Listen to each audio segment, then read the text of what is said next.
begann ganis.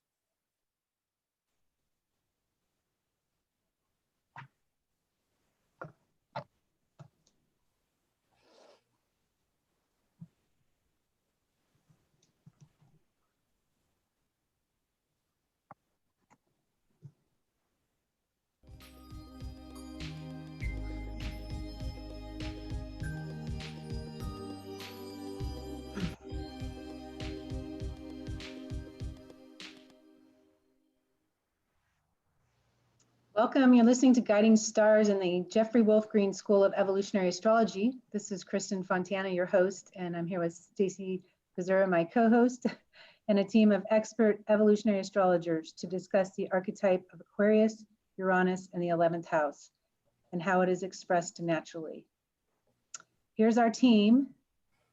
We're starting with Tara All, and we have got Sol Jonassen here, and Deva Green, Rose Marcus, and Ari Moshe Wolfe. Welcome back, all you guys. Thank you. So we can all exhale in the US. The breath in our lungs. the breath in our lungs connects to Aquarius, Uranus in the 11th house, literally your nervous system. The air that you breathe, the thing that gives you life, that breath is Aquarius. And we are all breathing a little better today. I mean, what are the chances? What are the coincidences, or what's the coincidence, I should say, that this election was finally called this morning, and we are talking about Aquarius. So let's take a little beat together. Stacie, you want to cheer or do a hoo-ah or anything? I'm very happy. I fell asleep. I had cramps this morning, and so I laid down, and my alarm didn't go off. But I woke up, and there it was on the screen. Joe Biden is president. There are people in New York City dancing in the streets.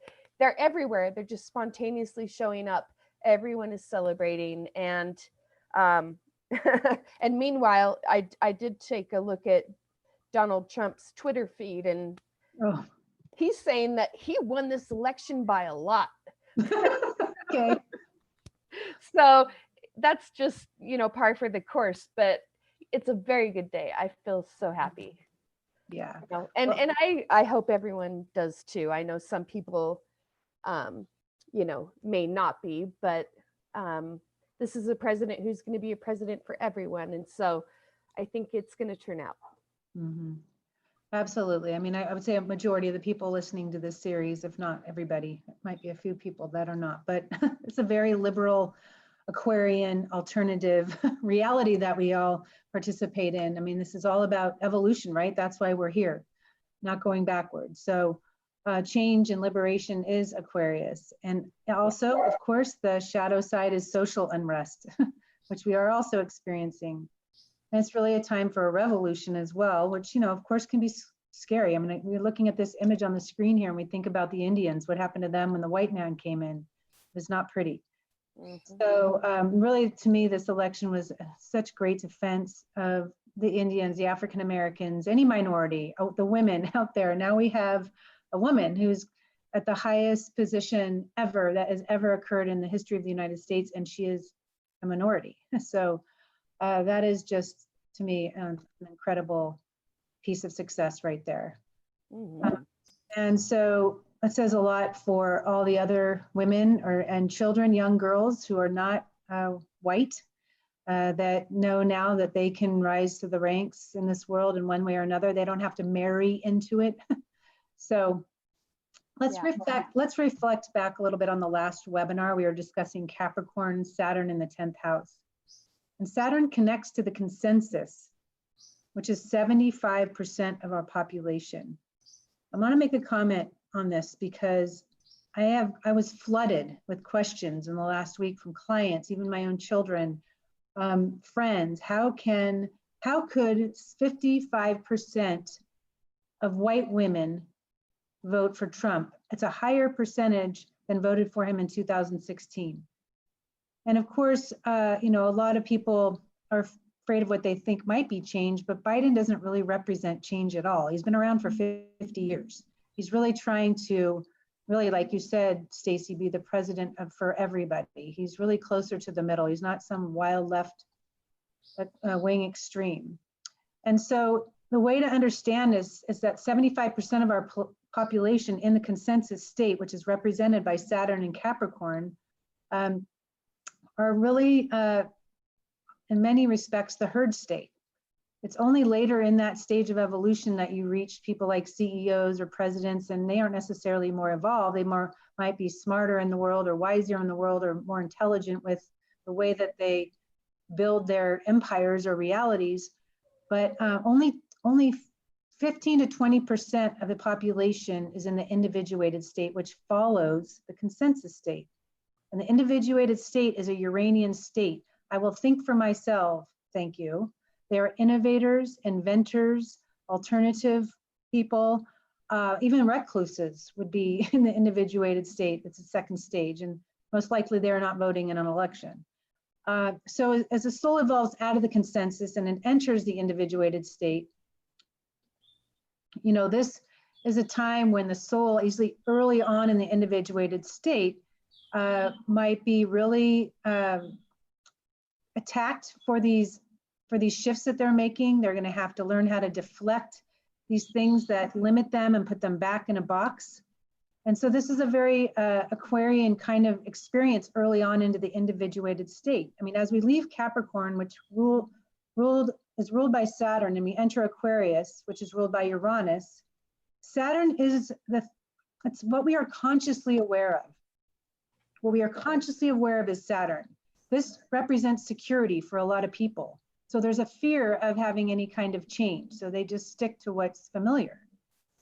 Now, what we're consciously aware of points to Uranus, which is the threshold of the unconscious.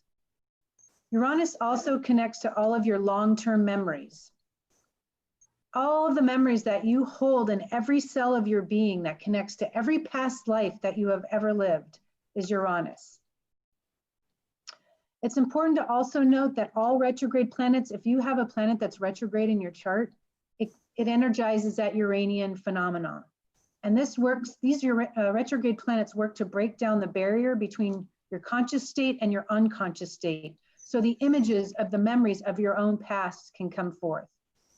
You know, an example with a Pluto in the 11th house, the soul with that signature, that soul is learning to break free from whatever is crystallized and outmoded forms of self-definition. It's really time to shed the skins of the past. And it's about rejecting anything that arbitrarily defines you. It is the archetype of rebellion. So the soul is working diligently now to pull away from the mainstream. Any planets that you have in Aquarius in the 11th house connects to areas where you feel different. And the degree to which you feel different is directly linked, again, with how many planets you have in Aquarius, maybe what Uranus might be conjunct or aspecting, what house that's in, what personal planet it might be contacting. Souls with a preponderance of Aquarian energy, especially those with Pluto in the 11th house, have learned to sever attachments that do not promote evolutionary growth. You can be incredibly observant and objective if you have a preponderance of Uranian or Aquarian energy, to the point of being detached. And this is really a benefit, a great benefit at times. So the emotion of the moment does not get in the way of what you need to see so you can grow.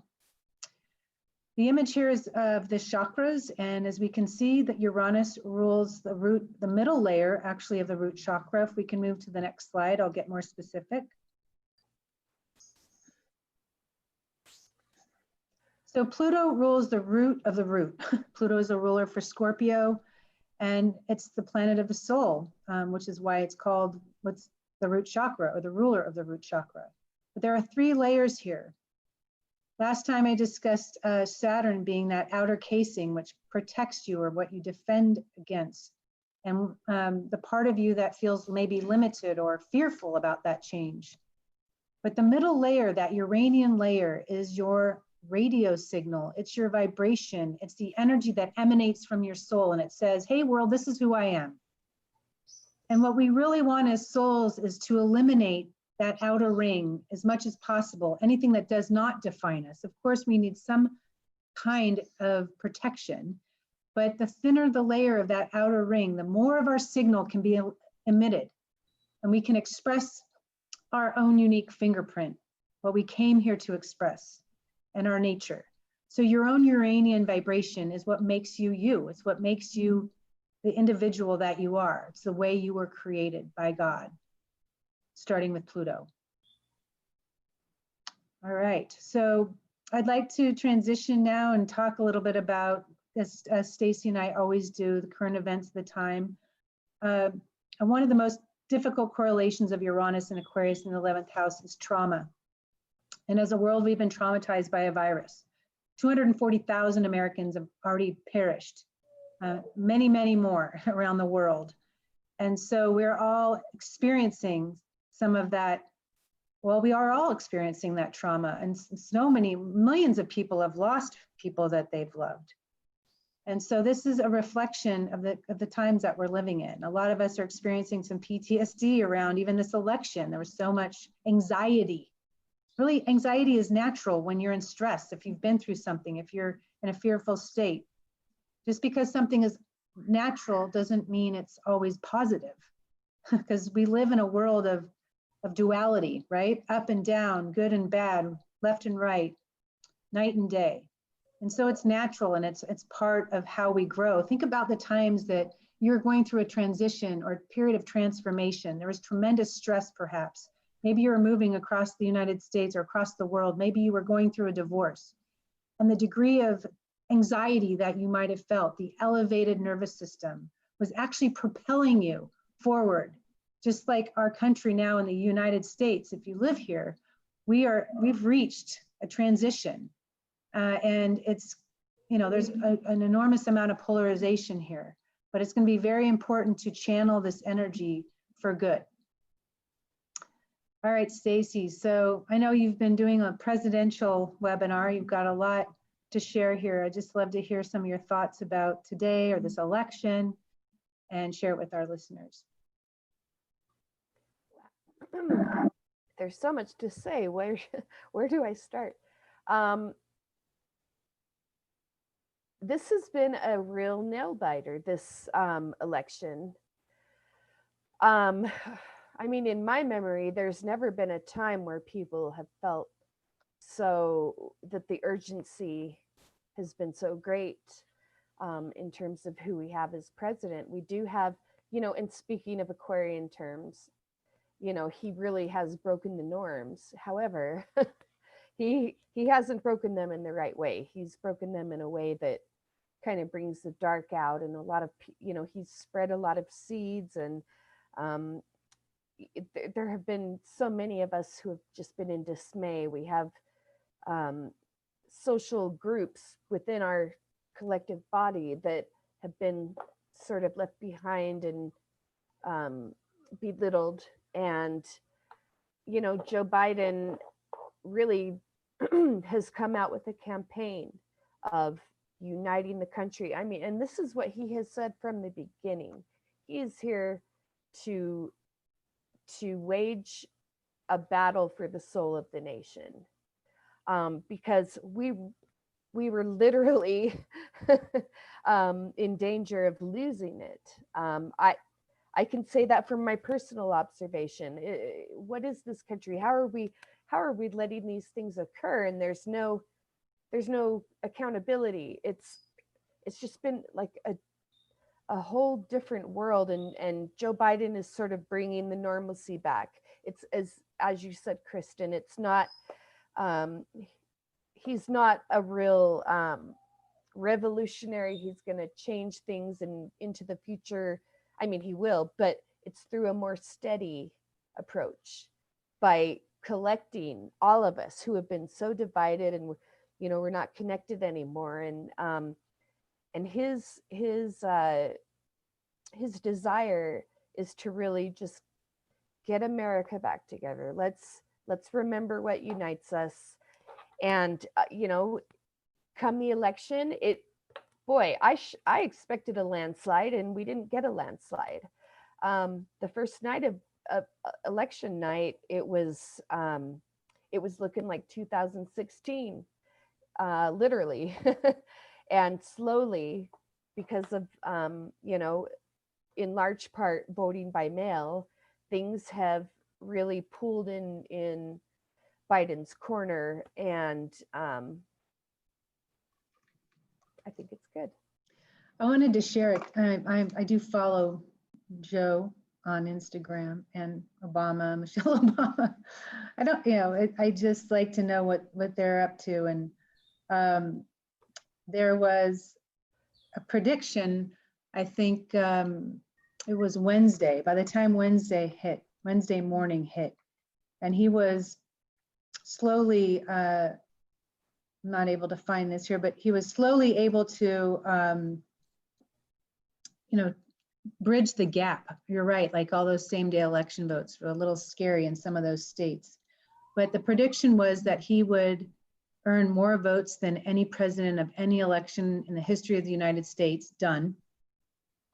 He would flip, he would win with Pennsylvania, and he would flip, I think that they said 4 of the 5 states that were red, now blue. And that looks like that's going to happen. So even well in advance of when that did occur and was announced, because of their numbers, their tracking, that's what they had predicted with all their understanding of vote counts in the counties. So that was, I mean, it's been massive what he's been able to do. And I think he really was the only man who could have done it, given the extremes or type of man being kind of more in the middle, relatively speaking, someone who's able to be very Libran, with his outreach and friends on both sides. And so, I mean, really, the pendulum has swung to such an extreme that, it's time to bring things back more so to the middle again. I mean, if we all hope to experience any kind of growth, as a planet ultimately. And I'm really most relieved knowing that someone's there that's going to really be working with green energy and the environment. I mean, has been my number one concern for sure, for this planet, for the children, our grandchildren, everybody that comes after we're not here anymore. So anyway, I wanted to mention here on this chart, Joe Biden does have an early degree Sag rising. So when it was announced, the moon was in Leo in the 8th house there, trining his ascendant as well.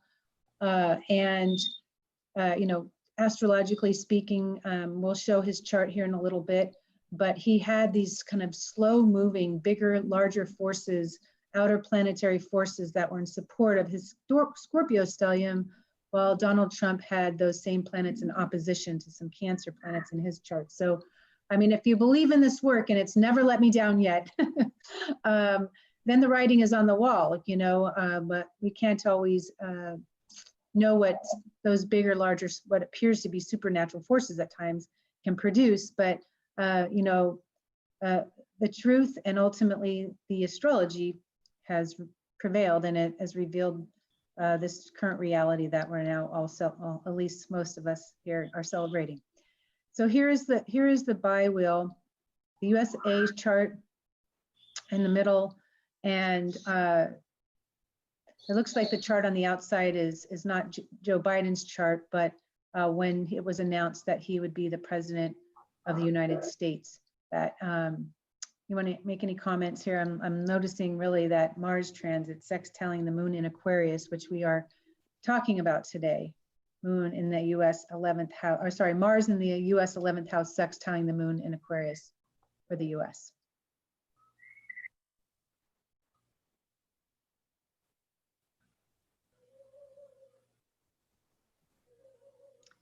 Also, Stacie, I thought you were going to jump in there.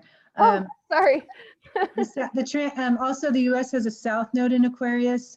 These are symbols that connect to the free country that we have, the democracy that exists here, that we've all enjoyed as Americans. And so, the fact that we're discussing Aquarius today, the moon being in Aquarius in the USA chart and south node in Aquarius is just so well timed. The transiting north node, which pulls us into our future, is exactly conjunct the natal Mars in Gemini in the USA chart. Again, representing this transition in time. So any thoughts on this? I know we got some more to share. Yeah, well, just a quick one. You pointed out the sextile between Mars retrograde in Aries and the natal moon in Aquarius. And I mean, that's huge, because the whole dynamic of a retrograde planet is to go back and to individuate. And by individuating, you are then, if you're cooperating with the individuation, you are then setting up for yourself an evolutionary leap, right? So this is good. Well, yeah. Look at Uranus, which rules the USA's moon in Aquarius and south node in Aquarius. It's squaring the nodal axis. And by the way, that Uranus is going to retrograde back to 6 degrees in the next 2 months. And before it moves direct again, it will become exact to that square to the nodes of the USA chart in the next few months. I am concerned about the next 10 weeks, what may occur in the White House. Of course, it's going to be a little radical, a little wild, a little unpredictable, but it is reflecting here in these transits a big breakaway from where we've been. Mm-hmm. Can I just say something about the Biden chart? Because, you know, I just recently did something on it. And if you use this Gemini rising chart with the 18th degree moon, Biden recently, it was last year that he had a progressed new moon on 15 or 16 degrees Aquarius, actually. So it's right there in the middle of it. So it's little wonder that he's kind of like becoming the next big thing in the United States. You know, talking to the people. We don't have his Biden's actual chart up here. I thought we did, but maybe we can get it. So you said his progressed moon last year was an Aquarius? He had a progressed new moon phase, like sun and new moon. So it's a new 30th year cycle. Actually, Trump also recently had a progressed new moon. But in Virgo, so he's going into some healing retreat. No, that would be the king falling from the he's like losing his crown, I think. Yeah, a little humbling maybe, but yeah, you know, definitely. Biden is definitely talking to the people of the United States, represented by the moon in Aquarius. Mm-hmm. Yeah. If I may comment as well too, I also did something on Biden and referenced this back to the Great American Eclipse that happened in 2017 that cut the country in half. And you do have a divided nation, right? You know, and his chart picked up that eclipse. So very, very interesting to study that as well too. All right, we can move to those next slides, Linda.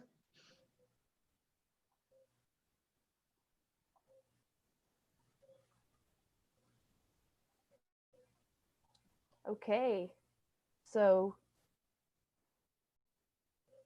there we go. So Aquarius, we're talking, you know, one of the things that correlates with Aquarius is our social groupings. So in Capricorn, we have a society, we have a body, we have a system, we have norms, we have a standardized way of being. In Aquarius, we have individuality. And I personally thought this was such a beautiful thing. The Navajo Nation rode on horseback to vote in Arizona. I wish I was on one of those horses. You know, and we have the suburban moms. So the point is, our demographic is changing. We're not just white bread anymore. You know, we have a lot of there's just so much diversity to embrace. And there has been, you know, up to this point, a little bit of hesitation to really fully embrace it, but it's beautiful. And, you know, they say, I can't remember what the year is that's projected, but it's not too far away, where it's projected that the demographic will be that whites are in the minority. And, you know what I would like to see? I would like to see equality for all groups before then. You know, we don't want to just wait until we don't have any power left. This is just speaking in terms of, you know, the white race who feels threatened. And I'm not saying this is everyone. This is just this is a grouping, right? I would like to see us reach a place of diversity where all races are truly seen as equal. We all want this, right? But I think that this nomination is really a step in the right direction. We have our first African American vice president, as well as Eastern Indian, a woman. She's going to be a powerhouse. She's going to give so much inspiration to so many females, you know, old and young, all over the country. And so this is just really a time to celebrate all these social groupings, how we're coming together and we are deciding the future that we want America to go in.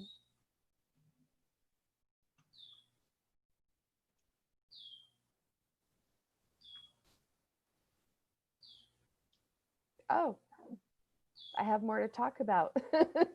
So yes, it's incredible. Even with the early vote, there has been an unprecedented early vote.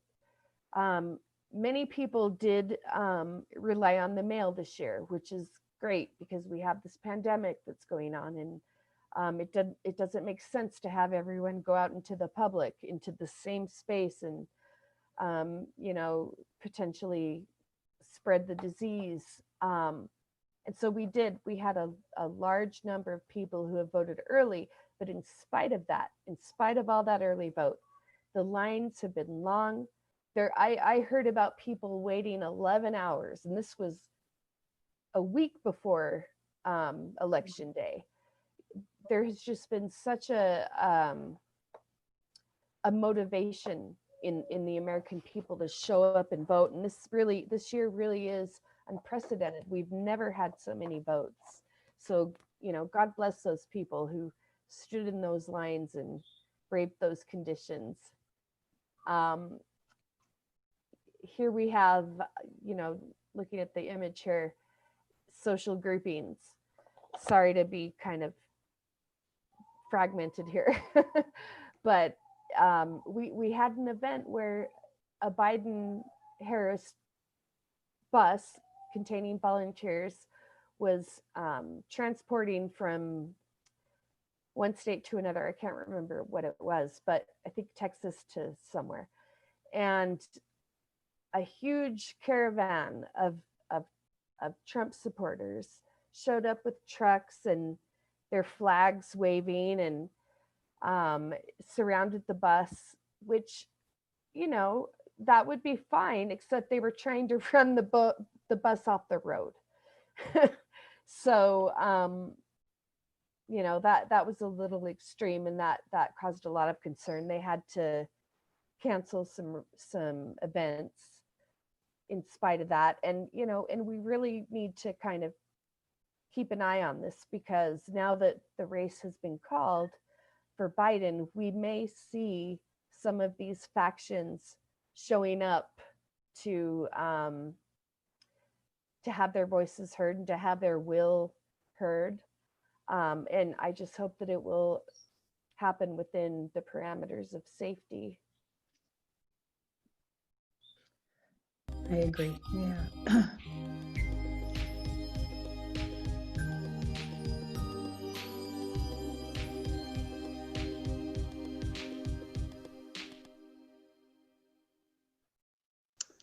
All right, so there's our introduction to Aquarius, 11th house, and Uranus. So we've got our first speaker today, Tara All from Southern Cal. I'm so excited to have her back. She's been part of our panel quite a bit in this journey. And so she's going to start us off with, we've got Pluto and Sun. Pluto and the Sun.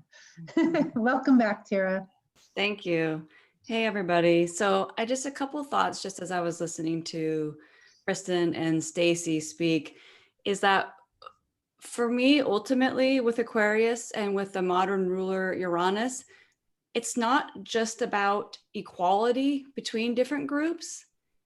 It's not seeing different races or groups. It's embracing humanity as one. So, I mean, we're not going to get there overnight, but that perspective, that's more what that is naturally in alignment with that. See, Uranus is really about the integration of duality. right? We can consider it the higher octave of Mercury. Mercury, we deal with the duality of things, but with Uranus, it's not. It's about shades of one thing, shades of the same thing. So that flavor for me, I hold a lot of hope for that. You know, that instead of talking about trying to find equality between different things, that we stop seeing things as something separate. And I think that's something that the objectivity of Aquarius brings. So I'm gonna, and this is it. I went back and because, well, last time I did this for Scorpio too, but I went back and I read Jeffrey's chapter on Pluto in the 11th, just to refresh myself with all the material. And here's the thing. And I'm going to share some personal stories at the end because it's just so perfect with Pluto in the 11th house. But Pluto in the 11th house or Pluto in Aquarius, it does not always present as this individuals who are liberating and breaking free and doing their own thing. It absolutely does not always. And I'll touch on this later, but there is such a thing as being radically non-radical. And that can happen just as often with this placement as being what we consider radical. And it's been a challenge for me. I have really close people in my life with this placement. It's taken me a little, I'm 46 now. It's taken me a lot of years with my parents, who I'll talk about in a little bit, to actually recognize what radical really can mean. In my mind, you know, when I think about Aquarius and Uranus, I really think about people like blazing their own trail, doing the kind of crazy thing and outside the box. And, you know, of course, is associated with astrology and all kinds of, you know, metaphysics and forward thinking and innovation and science. But that's not all there is. It's really common. Aquarius is a fixed sign. It's very common to have rigid fixed ideas about what other people should be doing and what other people should be believing. And when these individuals, when any of us get stuck in that pattern, there's going to be other people who perceive us as being either too rigid, too radical, whichever side that we're on, right? And so with Pluto in the 11th house, the challenge comes from people's reactions to us holding on too tightly to those beliefs, whether they are conservative or whether they are liberal. That's the part I'm really trying to emphasize here. It's not always liberal. Sometimes it's super conservative. And then you get liberal people who can't stand to be around you because you can't make room for them. So whichever direction it is.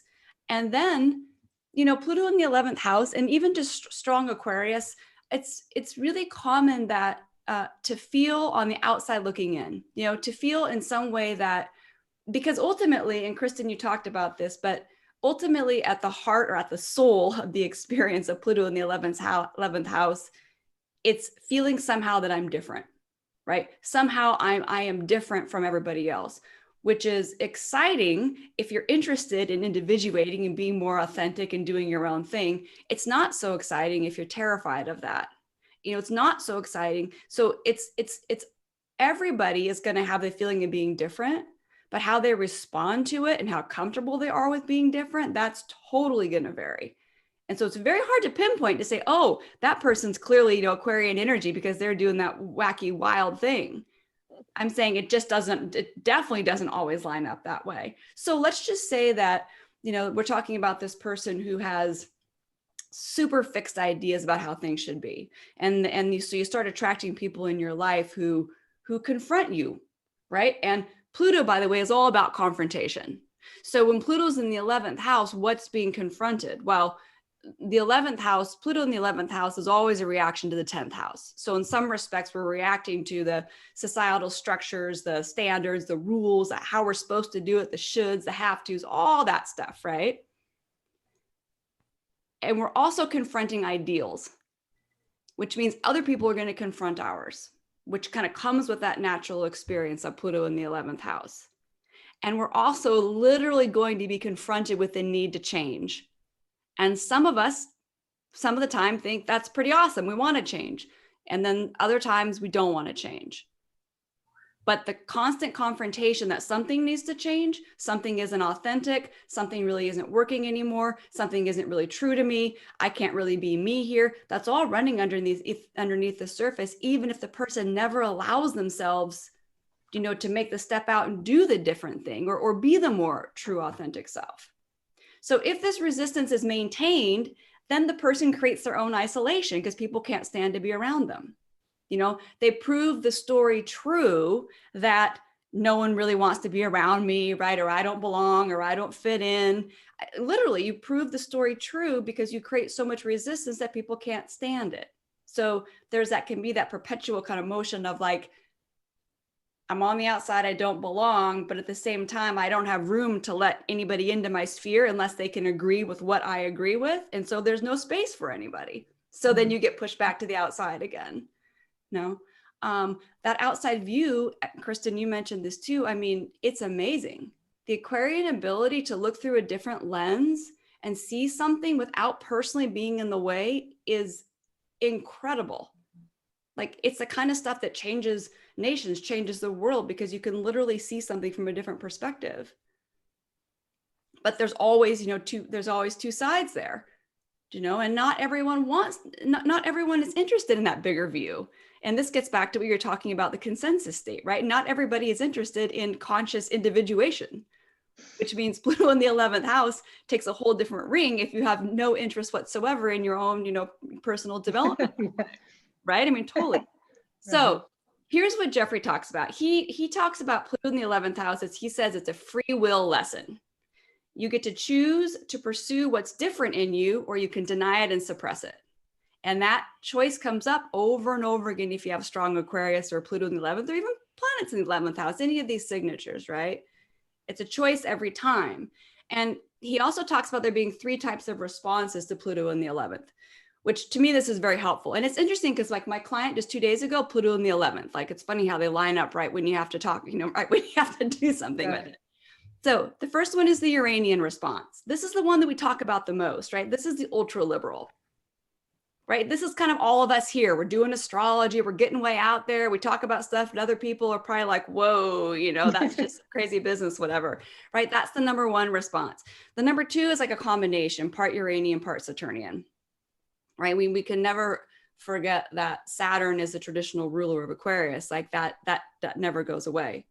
And with the 2 of these, one thing that he talks about that has helped me understand it a lot is that there can be a need, actually in these individuals, a need to rebel against their own need to be different. Like literally, like the I need to be different arises, and I'm going to fight that, right? So my rebellion is actually against my own need to be a rebel. And so when that happens, in order to compensate, what's natural is that we then want to find a group, because once I find some group or somewhere to belong, that's the compensation for me not going and doing and being me. And then I basically get, you know, my own sense of personal meaning from that group, right? So in the absence of me going and doing me authentically, I'm going to find another group of people who's going to help me feel like I'm being me. But on some level, you know, if that group or that association is not authentic, there's always going to be, you know, this is Aquarian energy. There's always going to be that shaky, you know, that shaky energy. Something's not right in there. And that's hard to manage. So you can understand how people can become very rigid, because to manage it takes, you know, takes some super stability to counteract the instability. Now, the third response is the full-on Saturnian one. And I love how Jeffrey calls them social dinosaurs. Literally, that's what he says, social dinosaurs, because there's such a fear of change, fear of experimentation, fear of things being different, that they literally like defend the past like nobody's business, right? So this is like being radically non-radical that I was talking about. But that's probably even more radical to me now. Now in my older age, like that now looks different to me. I think, whoa, and I comes from a different place. That's not how I felt, you know, when I was 22 or whatever. It just felt like, you know, old and stuffy and stuck. But now it has a different energy to me. So part of this is that, you know, these souls that have Pluto in the 11th house, they have been learning to detach, just like we mentioned earlier. And to release visions about how they think things should be, and actually be present to what is best for right now, right? And that's a hard shift to make. It requires a certain level of consciousness to recognize, but what's actually called for right now in this moment, what's actually required in this situation, not just an idealistic vision of what worked before or what I think works, but what actually can work now. And so here's the example I wanted to share, which is just to go. So both my parents, both my mom and my dad, both have Pluto in the 11th house. And my parents are very, very conservative Christian. Like they lead Bible study fellowship. I mean, it's like what we used to joke that my parents is kind of like Leave It to Beaver. Like I really feel like that generation, like they just didn't move forward in that way in some ways. And so they really don't approve of astrology, which has really limited the kind of relationship we can have, because there's just certain things. This has become so much of my life, right? That's just something that I can't share with them. But I really, until super recently, didn't connect how Pluto in the 11th that is. Like how radical that actually is, how radical they are in that way, which has actually given me a new appreciation for them. Like I just see that from a different space. So to further emphasize this, and this is a more personal story, but it's just, I want to share it. It's meaningful. In my mid 30s, okay, I have Uranus in the 7th house. We can just leave it at that so that you can fill in some of the blanks when I tell you what happens next. In my mid 30s, I left my current husband and my divorce was pending. And I was living with someone else who I'd fallen in love with. I mean, I was like at least 35, maybe 36. And so I was living with my new partner and it was about to be my birthday. And every year for my whole life, I always have gone home for a birthday dinner, always. And that year, I was told that I could not bring my partner home because my choices around my relationships did not align with God's commandments. Oh, no. And that was the first year ever in my entire life that I did not go home for my birthday. And at the time, I wasn't very mature about it. Let's just say that. It was very upsetting to me. But I now realize how freaking radical that is. Like, that is really radical. I wasn't like 18. I mean, I was like a full grown 36, whatever year old person. Like, and to make it even more interesting, my new partner also had Pluto in the 11th house, but he didn't even really care at all. He just wouldn't even be in, he was just interested in doing his own thing. So like from both sides, I was getting these totally different Pluto in the 11th house. But I share this because the idea of rebelling and radical and being different and what those things mean, that in itself has such a wide range. And I think we have a tendency with Aquarius in general to assume that it's always one direction. It's really just about finding more of your authentic self. It's really more about liberating yourself from the past, from the old patterns. Everyone's doing that differently. But to the extent, just because you've been trying lifetime after lifetime to do it, doesn't even mean you've been successful, right? I mean, there could be the impetus for all these lifetimes to break free and think differently and look at things differently. But to the level we're actually actualizing it really varies. And then we have to look at the person and different things in the chart for that. But yeah, okay. So I'm probably nearly out of time. So let me talk briefly about the sun.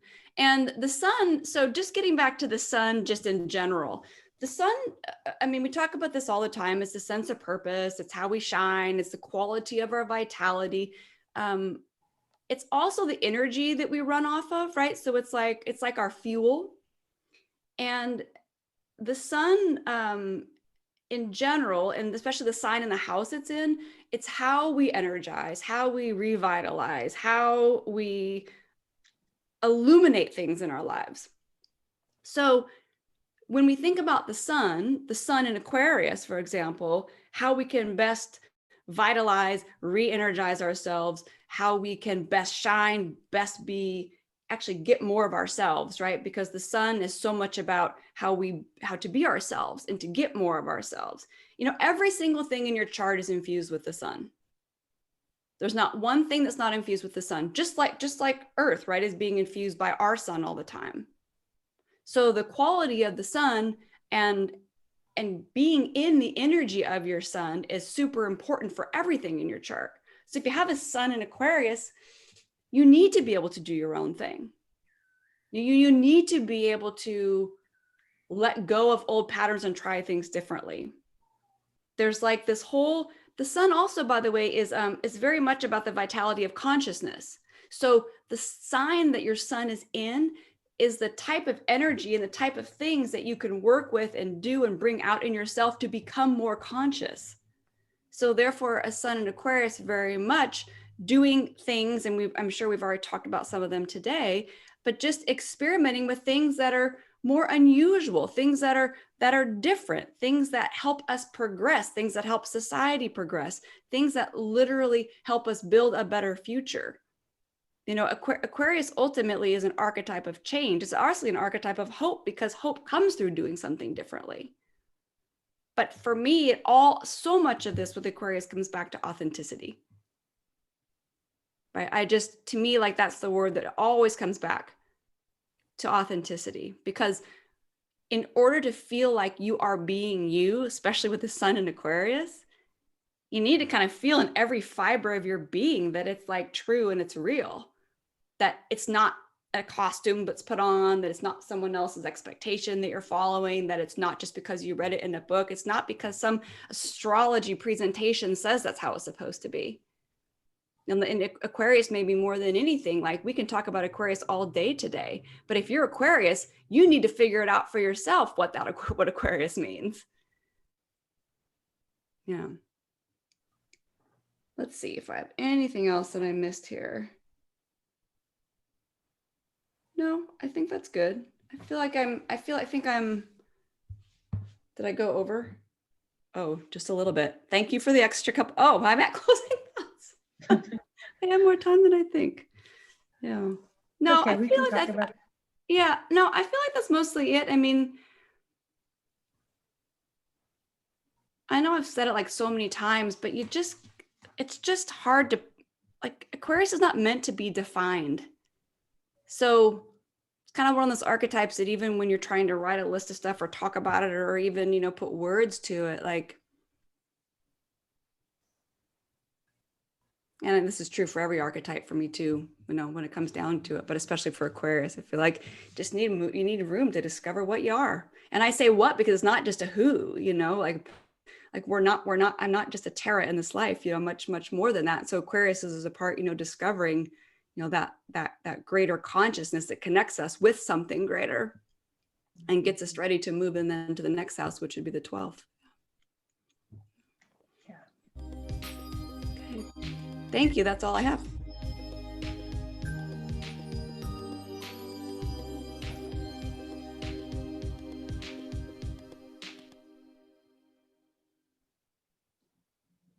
Thank you, Tara.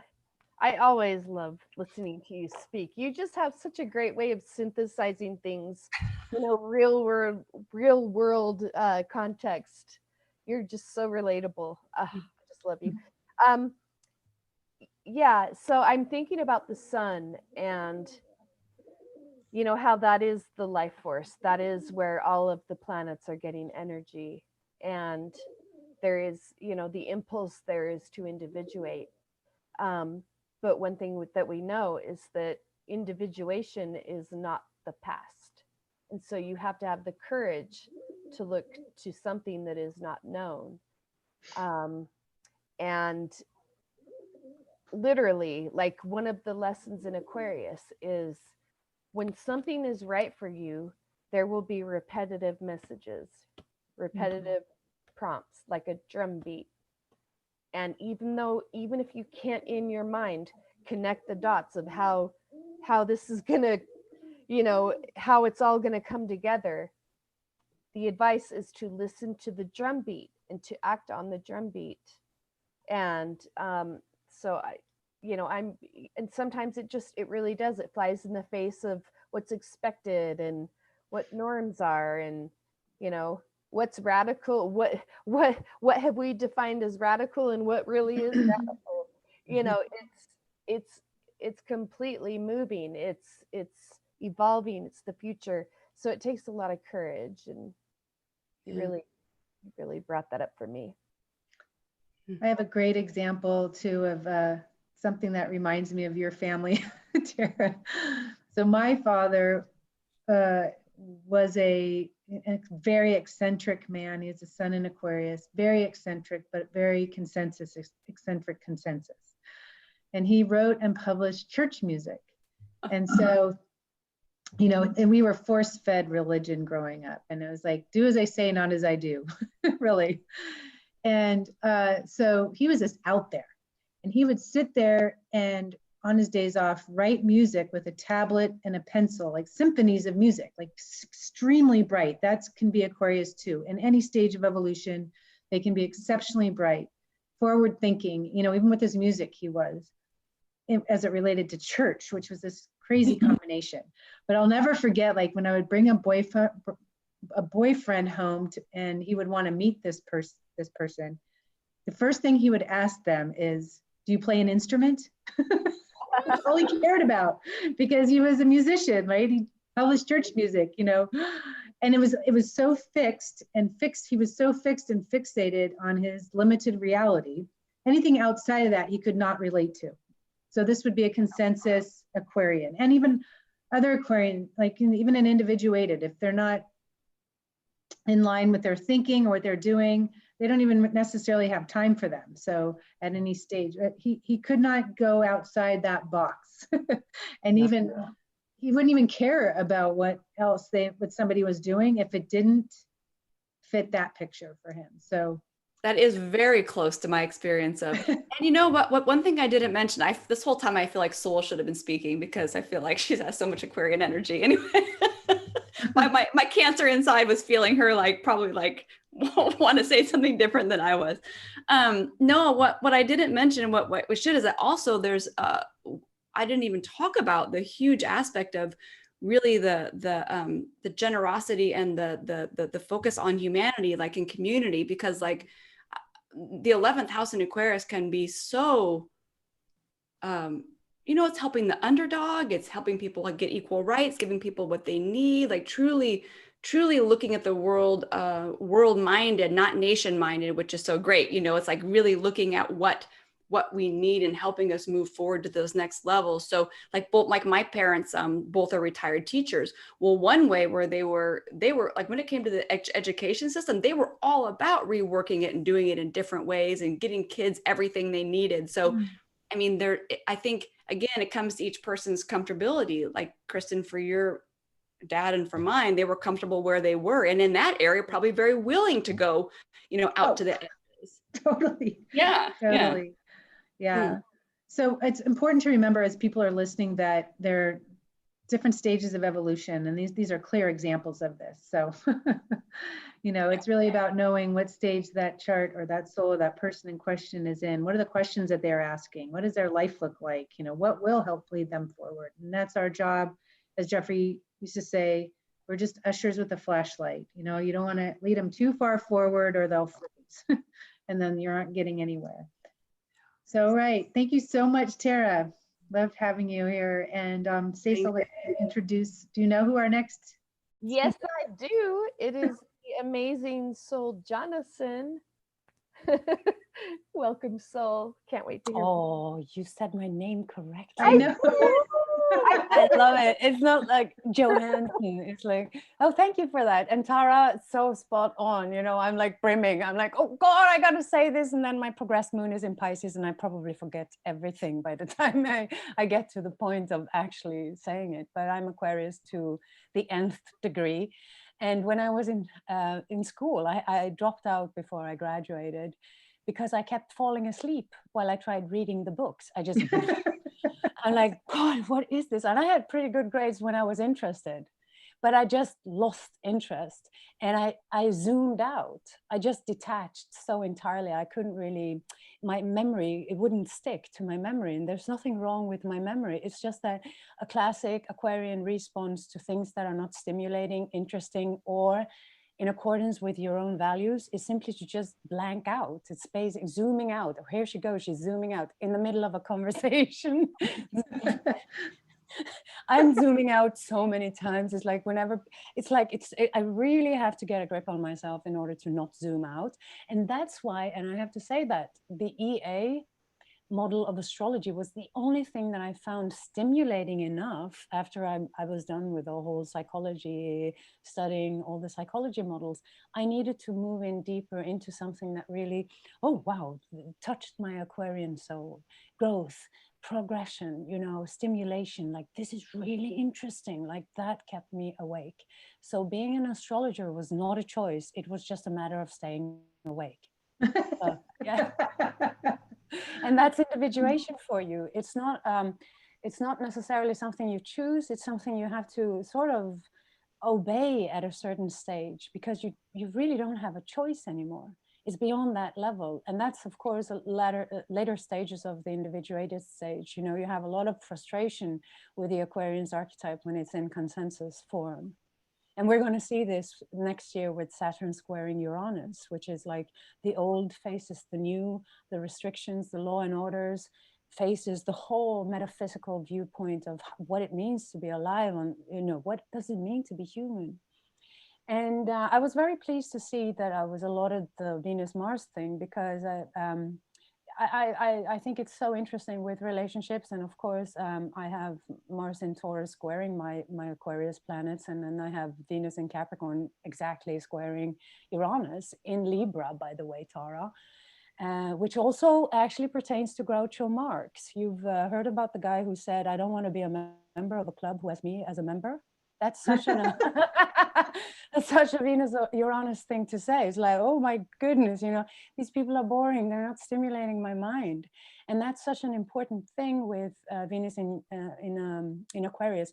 And I will start a little lower in the consensus stages, where you might find a lot of disassociation with this particular placement. People who are just trying for, you know, trying everything to fit in. It's like really working it. Like, I want to be in with the cool people. I want to go in where there's growth to a certain degree. Like, there's a certain social ambition in this placement when there's in the consensus stages. People who really wants to belong. You know, these are souls who come through with a particular soul need to individuate in their value systems. What do you value on this planet? Now, this brings in the polarity point, as usual with anything actually EA, it's the polarity point in Leo. And when you follow your heart, you can't choose who you fall in love with. You can't choose what you love. It's not a matter of choice. It's just like your heart knows. It's like, oh, I really love astrology. I tried to get rid of astrology numerous times, and it just kept boomeranging back to me. It's like, I can't get rid of it, you know, like, because you can't really get rid of the things you love. It's a natural resonance between you and whatever it is you love. So it's individuating. It's very individuating to follow your heart. And not everybody has got that privilege, of course. That is a luxury. If you look at the Maslow's pyramid of self-realization, on the top, you know, after you've done everything else, surviving and, you know, basic needs and stuff, you get that privilege to actually self-actualize. Now, in my culture, I really count my blessings every day. I count my privilege. I'm blessed to be born in this particular culture that I am, and with under the conditions that I am, because I really have that choice. I had that choice from a very early age. So imagine that freedom to explore yourself being caged in by the consensus way of thinking. It can lead to an enormous, in many ways, like bitterness, or a sense of coldness towards society in general. Like, oh, these people, like, oh my goodness, wow, oh, just get me out of it. Isolation, which is one of the shadow sides of Aquarius, you know, not being able to fit in. I've had lots of clients with that placement who are generally just breaking into the individuated states, like just sniffing it out and doing the crazy thing of going to an astrologer and, you know, like literally being extremely bored in social relationships, but not admitting to it. And living in relationships where they are doing this old consensus thing, because the old values of consensus is that you get married and you stick with this person for the rest of your life till death do you apart. But you don't define death as something psychological. You define it as something physical. For Venus in Aquarius, it's a psychological kind of death. Even though it's a fixed sign, it's also very fond of growth. Anything that stimulates the mind, you know, like oh, just bring it on. I want to be awoken. I want to feel like I'm alive, because otherwise I'm just isolated and detached, and I end up being this lonely astronaut looking at the world from above, like, oh, look at it, they are having a human experience. It's a little bit like that. It's like, I wonder what the humans are doing. I felt like, oh, that's how the humans are doing it, like. And it comes into the relationship area when you have Venus, because Venus is all about touchy-feely connection. You see that very well in the sign of Venus itself, in particular Taurus. It's all about this touching, connection through touch and stuff like that. So Venus in Aquarius, along with also Mars in Aquarius, being very important for the glue and the libido of a relationship, can be extremely cerebral when it comes to relating to other people, being very much in their minds, observing all the time, cool, detached. And this detachment is, of course, the enzyme of individuation, where you realize, I'm not this, I'm not that. Who am I? Well, I'm certainly not that. That's in the consensus stage. So there's always this disassociation, and hence the Groucho Marx quote that says, oh, I don't want to be a member here. It's like, you go to yoga because it's like a hip thing to do, Venus in Aquarius always on the front, and then suddenly everybody's on yoga, including that woman over there at the office that you work, and she's not hip at all. So you decide to do something else, because once it's consensus, you're out of there, So it's like, and that's how the, Aquarius is also the sign of the elite. This is one of the evident shadow sides that we don't talk so much about. We talk about the quirky, eccentric, as we see here, this androgynous, transgender, everything like this, but it's also in a more consensus stage, it's also the elite, sometimes the blue-blooded ones. And I always had to scratch my head. Well, how come I always get to meet like the people, like if I start something like an enterprise, art, whatever, I always get to meet the top artist, or like, oh my goodness, that's funny. I was just like, I didn't even plan on it, but I get to meet the elites in one way or another, intellectual, social elites, not that I'm that interested, but it seems to be a good match, I'm not seeking it, right? And I've seen this with a lot of Venus Uranus people. They're just like, oh, suddenly I was dining with the queen. Who knew? Yeah. Frequently, it's like suddenly you're talking to the manager and you're just like, yeah, like, and then you get opportunities that you never really saw coming. Like it's just like this, as somebody mentioned, I think it was Stacie, you said about these meaningful events that happens, like synchronicities is actually something that I put into the realm of Uranus. This like, whoops, suddenly just something out of the blue happens. And I once had a meditation where I actually saw Uranus as the god. And it was the funniest energy. It was like in form, in shape, and then it just shape shifted into some like electrical, like it went out of form and then back again, and then like as if there's some glitch on the screen, you've seen that, like, oh, suddenly shifting faces or something. This is Uranus. It's like, oh my goodness, like, you can't really trust that guy, can you? You never know what he's up to. And sometimes Venus Uranus people, or Venus in Aquarius people, can be highly unpredictable, very erratic. It's like, I want to connect with somebody emotionally or physically, and then oops, I'm just out of there for 3 weeks. I'm not gonna give you a notice or nothing. You're not gonna get an explanation. I'm just friend zoning you, or I'm just getting into a trauma reaction, because there's quite a bit of trauma associated with Uranus as well. And one of the traumas in Venus in Uranus is that you can't really trust relationships in general. It's like, I'll be bored. I'll be very bored. Oh, I'm already at the closing thoughts. Yay. I didn't even mention Mars in Aquarius. So let's just pop in a few words on that before I'm done. You can have some more time, Sol. Just take it. Can.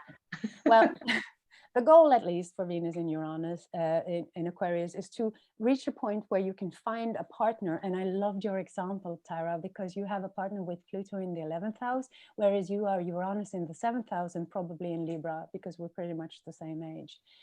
And that is a partner who can find that difficult balance between connection and freedom. And as you said, he just want to go and do his own thing. They're not sentimental in that way. You won't get the big emotional dramas. That's the advantage of it.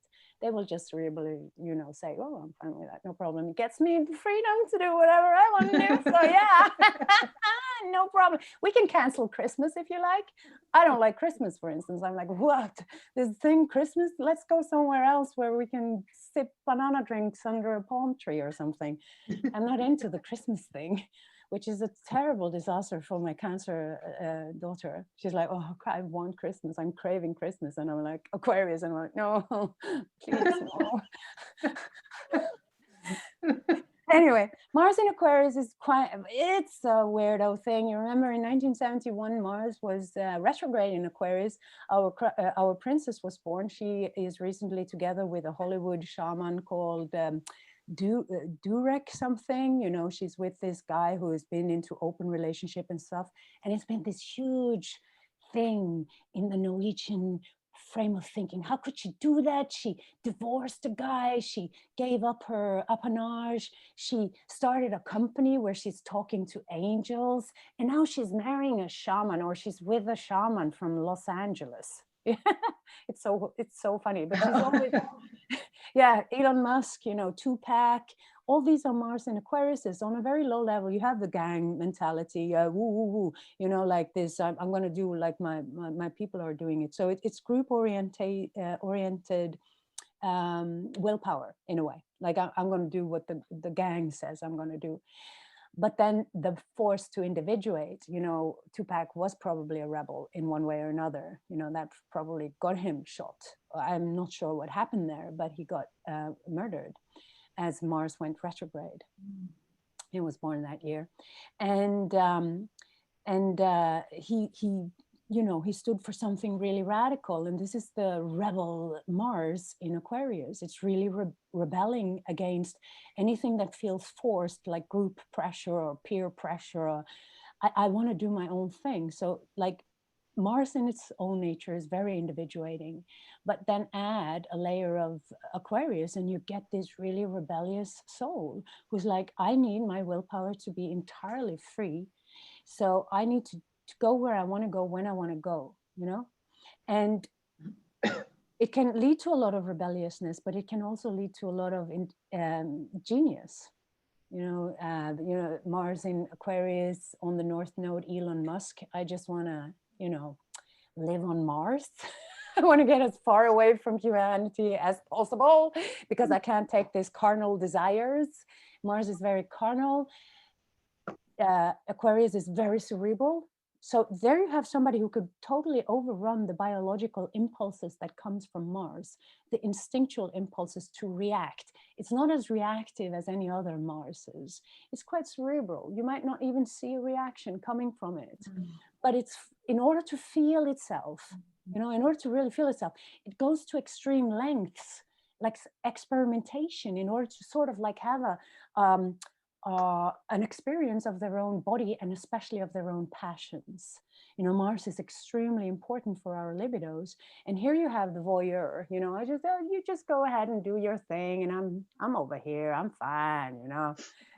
You know, like the guy looking or the woman looking.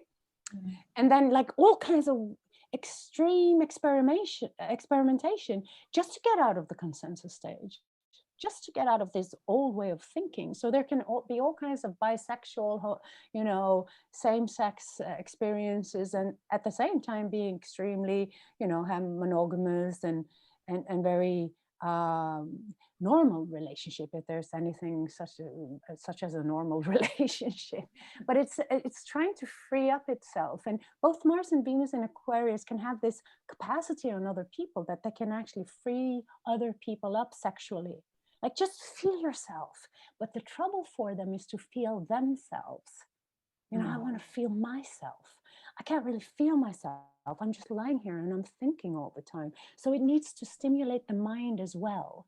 If you don't get intellectual stimulation with either Mars or Venus in Aquarius, you would have somebody zooming out of the relationship. You know, what, honey? Huh?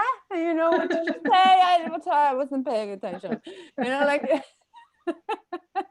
I'm on Mars right now. Like, so it's just completely in their own energy field, right?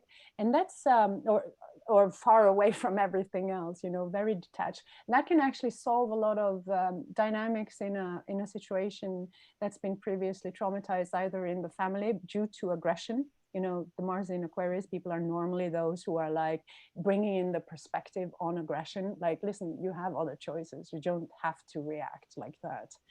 Or on sexual issues, like they can be great for helping people move out of their conditioned belief that this is a proper thing to do, or this is what I'm supposed to do, and just have them breathe again.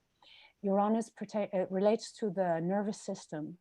And when the nervous system is hyperstimulated, you get a lot of bad effects out of that, of course. And then you can get some really strange manifestations of Mars in Aquarius, where it's like really aggressive, but then, you know, and it pops out really quickly, but it cools down really quickly as well. So very unpredictable, erratic behavior, and also sexual impulses that can come and go, like, you know, like I'm just constantly following my individuated, my juice here. And it's like, I'm into you one moment, and the next moment, there's like nothing left here. It exhausted itself, and it does so quickly. That's the trauma of Aquarius. Is like, I was so into you yesterday, but now I'm like, fuck, what did I do? Who are you, by the way?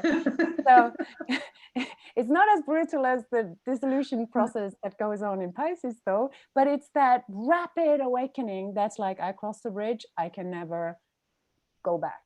Okay, so I have to interrupt you. I got to ask you, why do you think that happens for a Mars and Aquarius person? It is the capacity to think.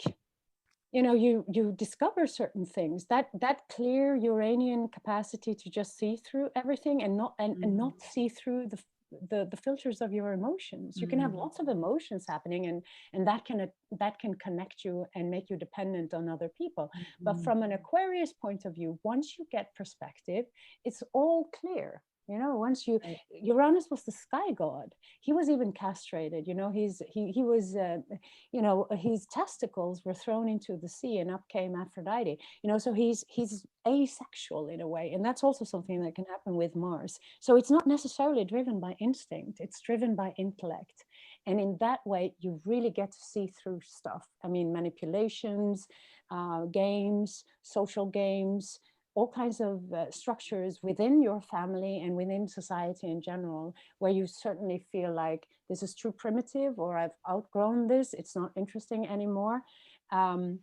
And that's the core energy of the outsider problem. It's like, you know, like that's really something I can relate to, being Venus-Uranus squares, that this trauma that I know inside, that in 3 years' time, I might not be so into this person, because I've seen that through experience. It's like the speed of Uranus is like, it's like processing so quickly. It's like, tomorrow everything might be changed, and that's very traumatic in a way, because nothing is solid, nothing is grounded. And I think the only partner who can deal with a Mars in Aquarius or a Venus in Aquarius is somebody who's really steady in themselves, who doesn't freak out when the Venus or Mars Aquarius person is just going on, having a little bit of a breather, getting some perspective, just finding themselves again among all these social values and all these conditions, and then coming back again to the relationship. So it's a perfect relationship if there's like a little bit of space and then connection, and then a little bit of space and then connection. But I think both these types are really struggling to find a prototype that they can reach for, because there's really not good prototypes anymore. There's like this Uranus shadow side, rather, which is chaotic relationship. Nothing is defined, there's no commitment, and that's not really healthy for other sides of a human being. So there really have to be somebody who's also equally interested in growth and experimentation, and that it's a shared value thing, you know. But you don't get there until you get there. Nobody said that relationships are easy for the individuating type anyway. You know, it takes time, because you first have to find yourself. That's excellent. Yeah. So. All right. Awesome. I'll let the music play.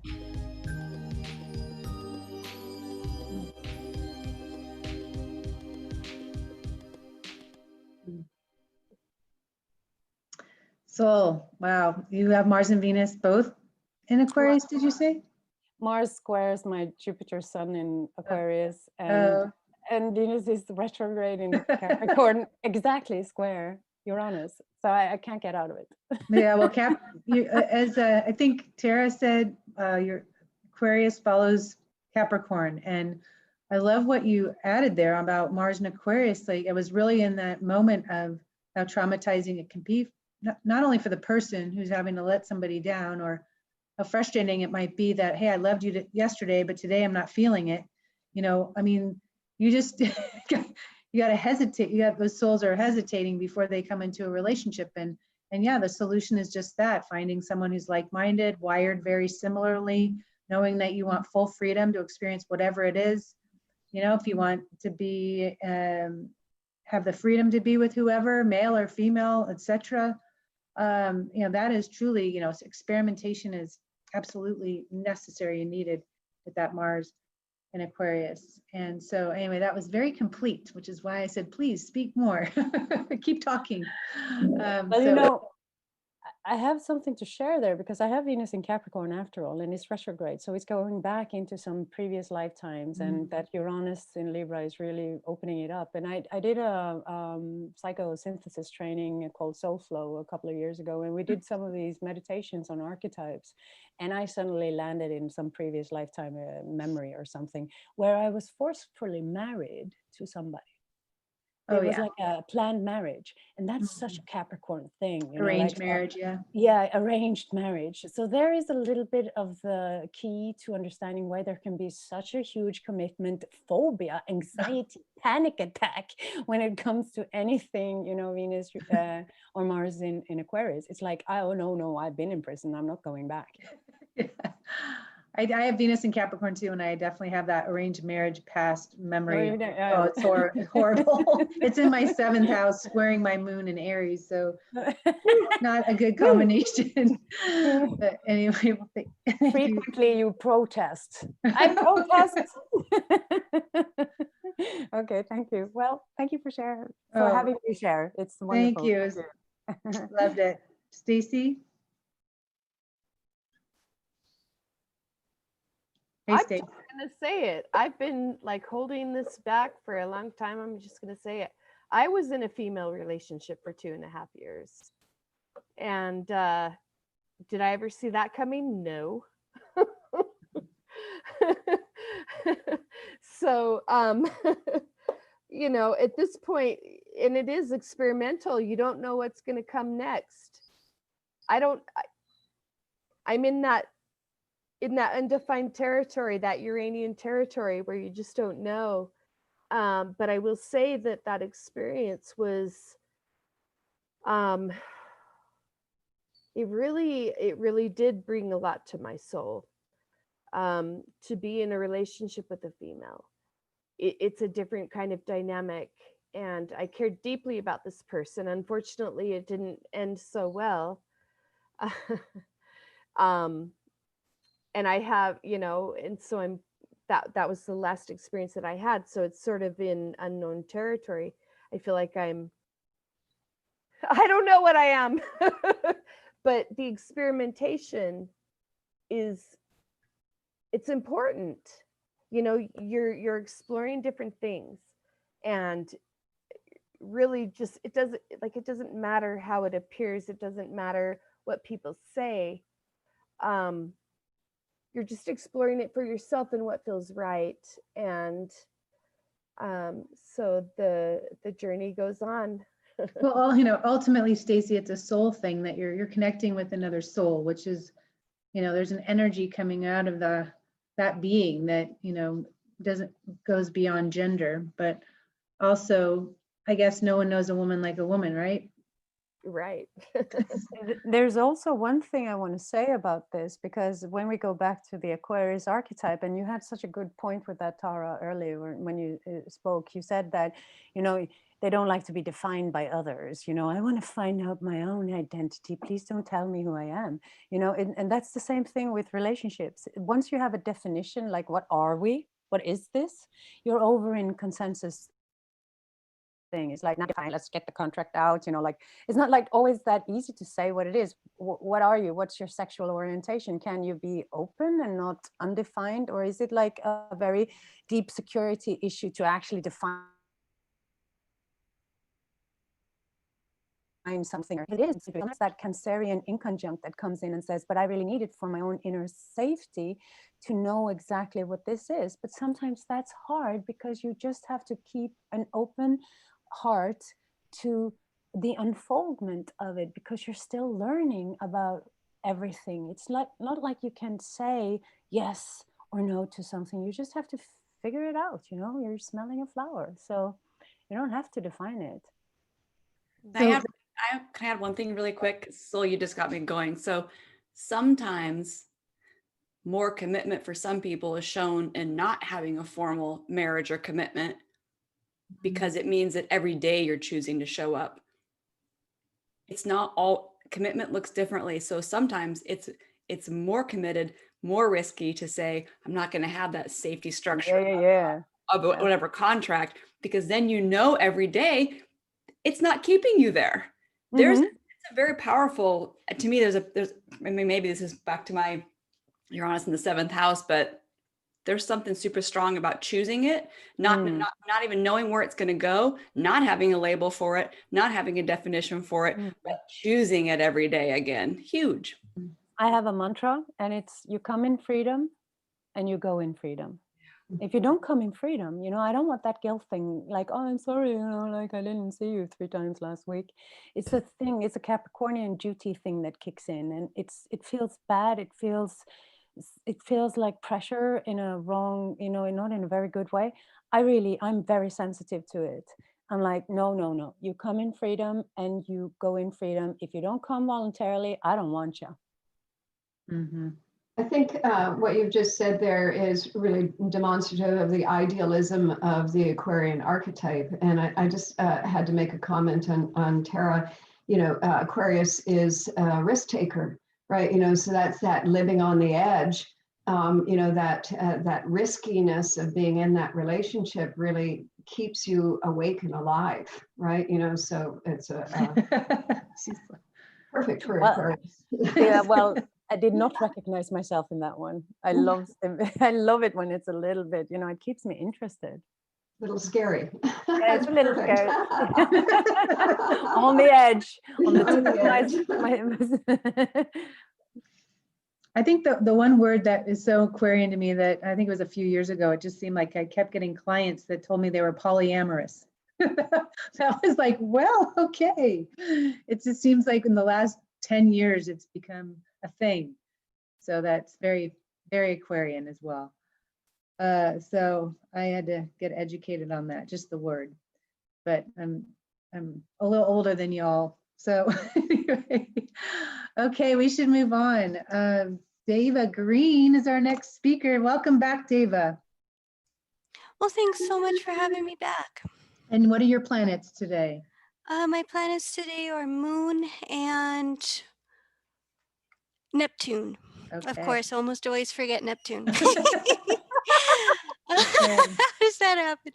So yeah, I wanted to thank everybody that's spoken today, because they've really touched upon a very important issue, not only personally, but also for us here as a group, especially practicing astrology. Is the core strength of the Aquarian archetype is observation.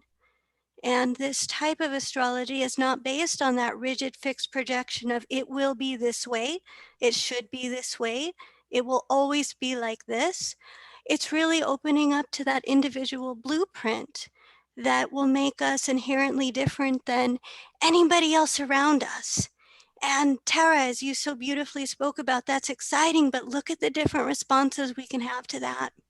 And for some who enter into our world, I'm going to speak, kind of from this tribal type of perspective, is that we really have to reinforce over and over again that this type of astrology is based upon observation and correlation. Astrology does not create life. Astrology only correlates to life. And so we can't in an Aquarian-like way, we're breaking free. I know for myself, I have some conjunct Aquarius that entering into this line of work, I found myself liberating and deconditioning from all sorts of Aquarian fixed misconceptions around archetypes and around this chart's always going to express this way, and so it's you know, the projection of Aquarius that so often gets broken, and so really coming back to that central truth of observation and correlation, and having to have the individual context in order to apply this astrology correctly. And in that way, embracing that individual blueprint, or embracing that part that really finds its strength through individuation, through at times standing as a group of one, that's okay. I'm not looking to a group, as everybody here was speaking about, in order to validate or in order to define my individuality. I'm finding that by saying, you know what, I don't need to fit into this group. That they accept me as is, being as freakish and as Aquarian as I am. There's no expectation that I'd be like anybody else. And for so many people, that can be such a point of liberation, knowing that it's that core power, or it's that core sense of shift, it's that core moment of liberation, to where security, speaking of the moon, is really shifting from actualizing that from the inside out. So again, really finding our strength through that method, or through standing back from our emotions and really seeing things through the lens of observation, and becoming observers, and being able to detach from those personal emotions that cloud the sky, or that really muddy the waters, or that would create that reaction to where we then project. And we've also, of course, knowing this group and many others, that we've been recipients of when we're simply individuating, we're moving towards things that we feel will help us break out of the Saturn archetype, and those judgments that come force us to become more objective. We can't hang or cling into that Cancer space, whether it's trying to cling to a tribe, or cling to family, or whatever those sources of emotional security have been. It's really about severing those emotional attachments from the sense of re-entering that tribe in an individuated place, being able to be that group of one in order to attract those like-minded relationships that can help us break into that, or that can help us emotionally nurture that from within ourselves.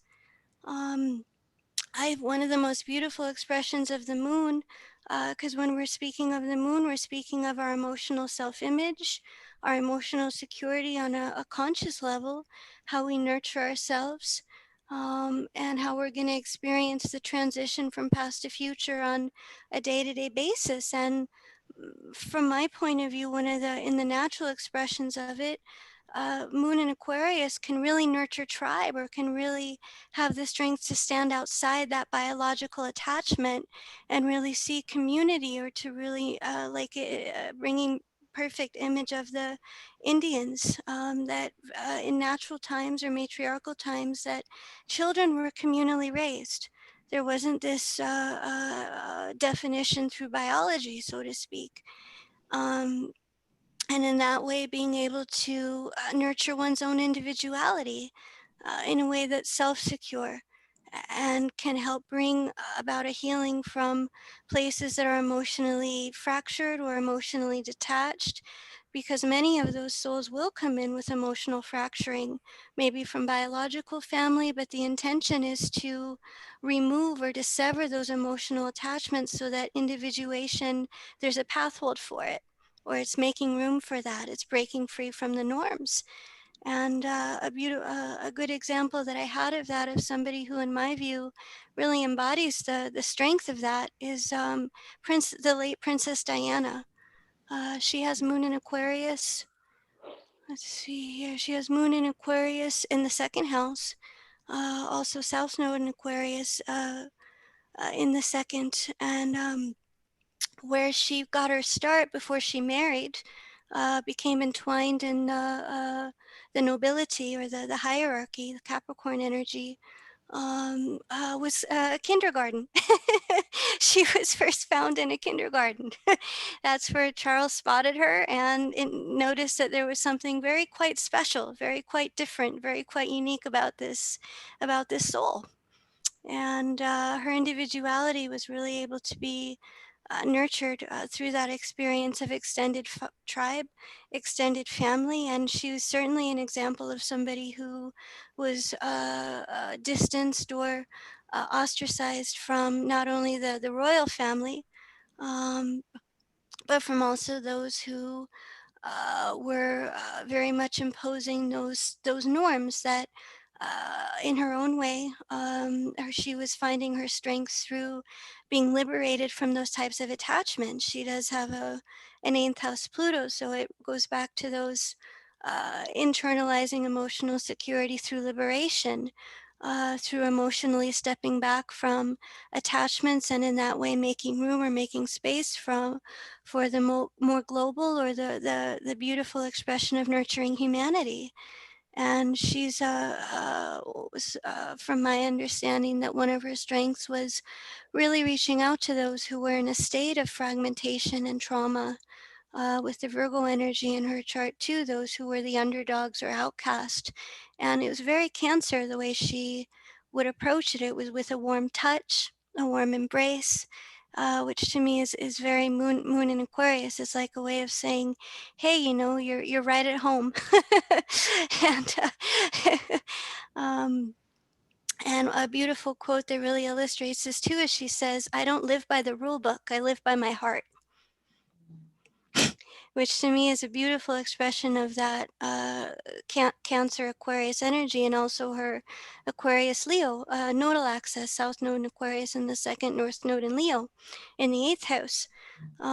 So in a natural expression, breaking free from these norms by stepping back or removing attachments from those places that had, as you were saying, had perhaps brought social advancement or the elitism, Aquarius, and being able to progressively embrace a larger and larger scope, or to nurture those who weren't part of the biological family, but the more natural imprint of extended or global family, the tribe, or my family as friends, or looking, where's my tribe?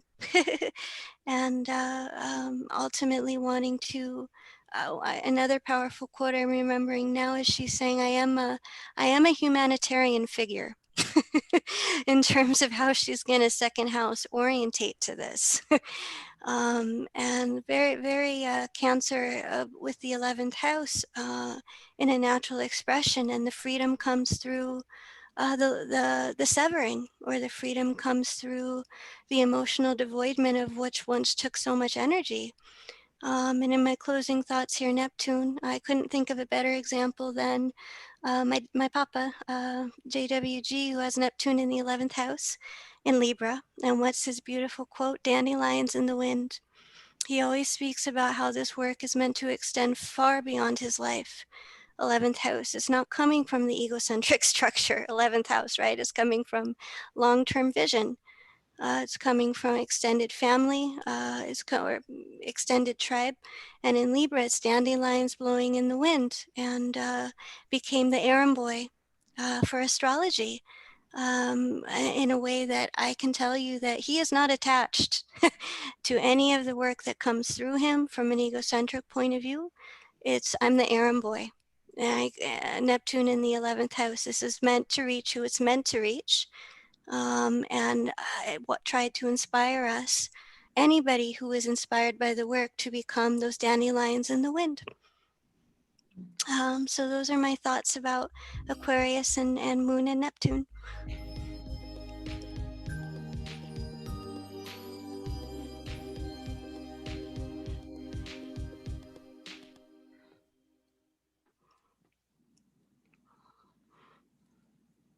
Thank you, Deva. We lost Stacie. Where'd she go? Okay. Oh, wow. So much to think about and all that you shared. And I loved so much the example of Princess Diana. She's one of those people that, I mean, her life and her death in particular just shook the world. I remember exactly where I was when I heard the news. And that feels very Aquarian. It's like she can send shock waves, right? Exactly. And also her own radio signal, her own energy can reach just the hearts of anyone. It doesn't matter where on the planet she lands. She just had that, she just radiated Cancerian energy. She really was a mother to the world, to many, with the polarity being in Leo. So that was an excellent example of that. And then, of course, the Neptune in Libra too. The quote that you shared about dandelions in the wind, that your dad, I remember him, used to say that, and very much this work coming through him, not attached. It was perfectly expressed in that, with that Neptune ruling his natal moon in Pisces. Yes. Yeah, being a spiritual messenger, you know, for anyone who is ready to hear the truth ultimately. Anybody that felt ready to evolve. And Aquarius is all about, you know, getting a move on for sure. Just removing the shackles and being who you are without apologizing for it. So, all right. Thank you so much. We're gonna move along and we're gonna hear what Rose Marcus has to say from Vancouver, Canada. Welcome, Rose. Hi there. Thank Looks you. like the sun is shining over there. Yeah. Sun. Strong sun today. My talk is on the planets Jupiter and Saturn in Aquarius, and these are really important because at the end of 2020, both Jupiter and Saturn are going to move into the sign of Aquarius, and so it's very timely to be talking about them. Jupiter, the planet of envisioning, the planet of the seeker archetype, the truth, the planet that enlarges the scope. And it's all about belief systems and about the future as well, too. And Saturn, we talked about Saturn last week in the Capricorn archetype, and we've been discussing that today. Saturn crystallizes and makes the reality real, right? You know, so we've got this, Jupiter and Saturn are a planetary pair. And when we combine the two together, they really speak to the shaping of social destiny. They describe the experience of what an individual runs up against in the world. Jupiter, as many have talked about today, about the belief systems that you have been exposed to, and Saturn, the times that you're born into. So both of those planets combined together, you know, describe that. As we said, Saturn is the conditions all other aspects in the chart. And Jupiter is a transit that goes through, it spends 1 year per sign. So every 12 years, it's going to come back to the same place in your chart. Saturn is a 29.5-year transit. Every 29.5 years, it's going to come back to the same place in your chart. We're just looking back, Saturn will enter Aquarius on, it's December 18, and Jupiter will enter Aquarius on December 20th, and the two will meet on December 21st on the winter solstice. Jupiter Saturn in the transit of Jupiter Saturn is a 20-year cycle representing economic and world conditions. It is also a 200-year cycle of a collective consciousness. So we are moving. Jupiter and Saturn are known as the great timekeepers, the great chronicators. And as we move to the conjunction on December 31st, we start a new 200-year program in the element of Earth. Every 20 years, those two planets come round again and conjunct in the element of Earth, and it goes around like that. So We've spoken a little bit today about the evolutionary states, which are very important to evolutionary astrology. Saturn and the Capricorn archetype is the archetype of consensus. And Saturn at one time had rulership over Aquarius as well as Capricorn. As evolutionary astrologers, we give that rulership to planet Uranus. But there's something to be said about the fixity of the sign archetype as well too. Saturn, Aquarius itself is can be very fixed and very rigid. We have a crystal here that we're trying to explode. We have something, excuse me, we have something that's already very, very well defined. So there's two levels to the Aquarius archetype, as has been discussed. The absolute rebel and the radical, going to the extremes, and the social dinosaurs. And both of those are on the opposite sides of the wall. As we move into Saturn in Aquarius, and just to review, 1991, Saturn was in Aquarius, and at that time, the Soviet Union broke up and the Berlin Wall crashed. 1932, Saturn was in Aquarius, and of course, that was World War II. So at times when Saturn is in the sign of Aquarius, we have kind of a breakdown of reality. We have a shattering of the consensus of reality as we have known it up till now. And certainly we're just beginning the next 2.5 years with Saturn in Aquarius. Next year we'll have Jupiter in Aquarius. By 2023, 2024, we'll have Pluto in Aquarius as well too.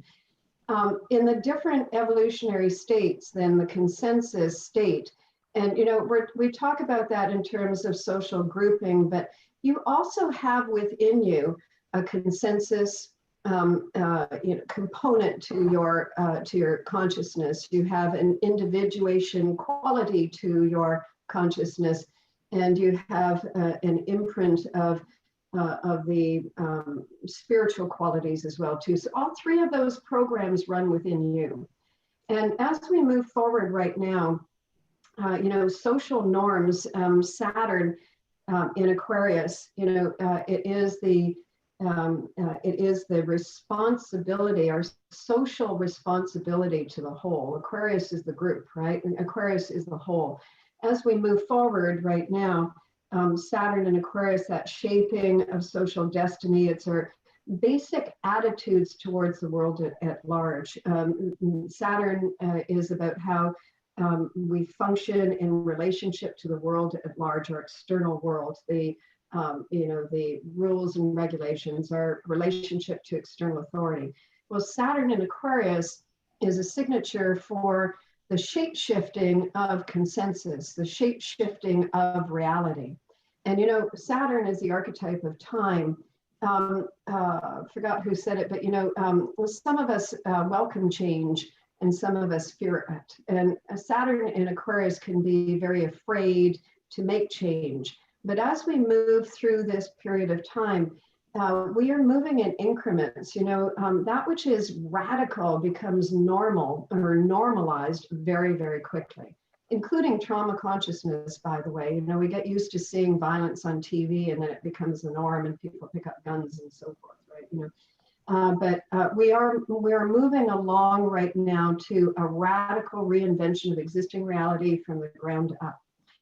And as Saturn moves through the sign of Aquarius, it is going to change our consensus on the shaping of reality.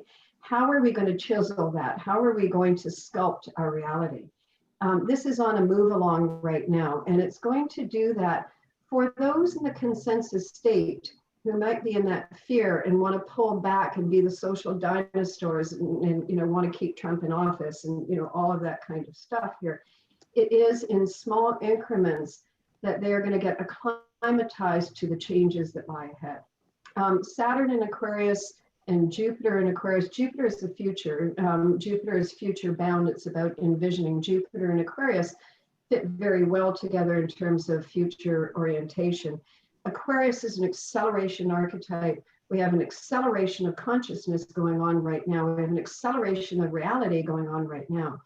And we're all being pulled forward and all, we're all orienting to a whole new radical reinvention of reality. Saturn correlates to things like your profession and your career and so forth. And as these two planets move forward, lifestyles are going to radically change. Jupiter is the planet that corresponds to intuition and instincts, and Uranus is your super consciousness and your cellular memory. We combine these two planets together, and they are going to be welcoming you, inviting you to make radical change in your life. So as you move forward from here, if you are hearing that it might be time for you to make a change career-wise, lifestyle-wise, for you to maybe experiment or explore a little bit more, the transits are going to support that. The reality is that we cannot stay put. We cannot resist change. Change is going to happen one way or another. And it's one of the basic premises of evolutionary astrology, is to learn how not to resist your evolution, but to align with it and accept it and welcome it. And if we can do that, we're on the pathway to our future. Aquarius is a future-bound archetype, and we are moving very fastly into a whole new reality. So Saturn in Aquarius is about global citizenship, and it is about how we take responsibility to build that new future. Aquarius, Jupiter in Aquarius, we are now mapping space. It's space exploration, it's technology, it's AI. We're moving into a new world age, and it is the age of technology and climate change and so forth. Saturn in Aquarius, and Saturn in Aquarius is the, if we're going to talk about trauma, it's the trauma of our Earth. Jupiter, natural law, nature is in trauma consciousness right now. And as we look forward here, Jupiter in Aquarius is about being far-seeing or looking into our future. And if we can look forward, leap ahead, far-sightedness, and take increments in order to get there, we can move to a whole higher level in terms of how we are relating to one another. The past two cycles of Saturn in Aquarius, were at times where, the whole kind of philosophy, which is a Jupiter archetype, is look for a leader. At the time that Saturn was in Aquarius, Jupiter was in the sign of Leo, in the opposite sign. And we looked for leaders to lead. And at this point, with Jupiter and Saturn coming together, Aquarius in Aquarius is a like-mindedness. We must come on the same page. This is not about looking externally for a leader, but about taking it upon yourself to be a leader and to be a creator, the Leo archetype. Of your own destiny and your own life. So as I've said before, the contribution that you make is something that affects the planet. Genuine faith in knowing in an intuitive and non-rational way that there is meaning and purpose to experience, and that it will unfold according to the pattern which contains intrinsic wisdom and purpose. And I think that that's what maybe Tara was talking about, being here now and looking at what is possible in the moment, and letting it be a puzzle piece towards the future.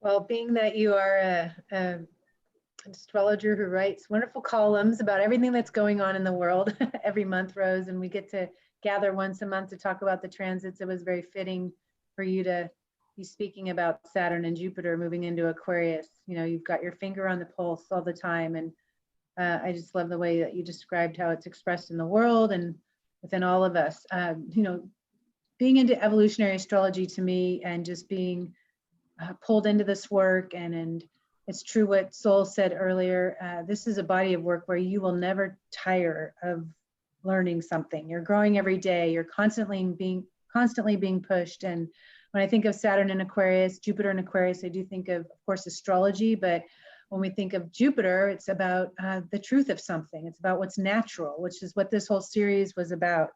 And what I think, you know, is so beautiful about evolutionary astrology is that it doesn't define just what something is, it helps you answer why. It's not just a descriptive astrology, it's helping you answer the question why, which is why I had asked Sol earlier, why do you think that happens with a Mars in Aquarius? Why? You know, want to know why.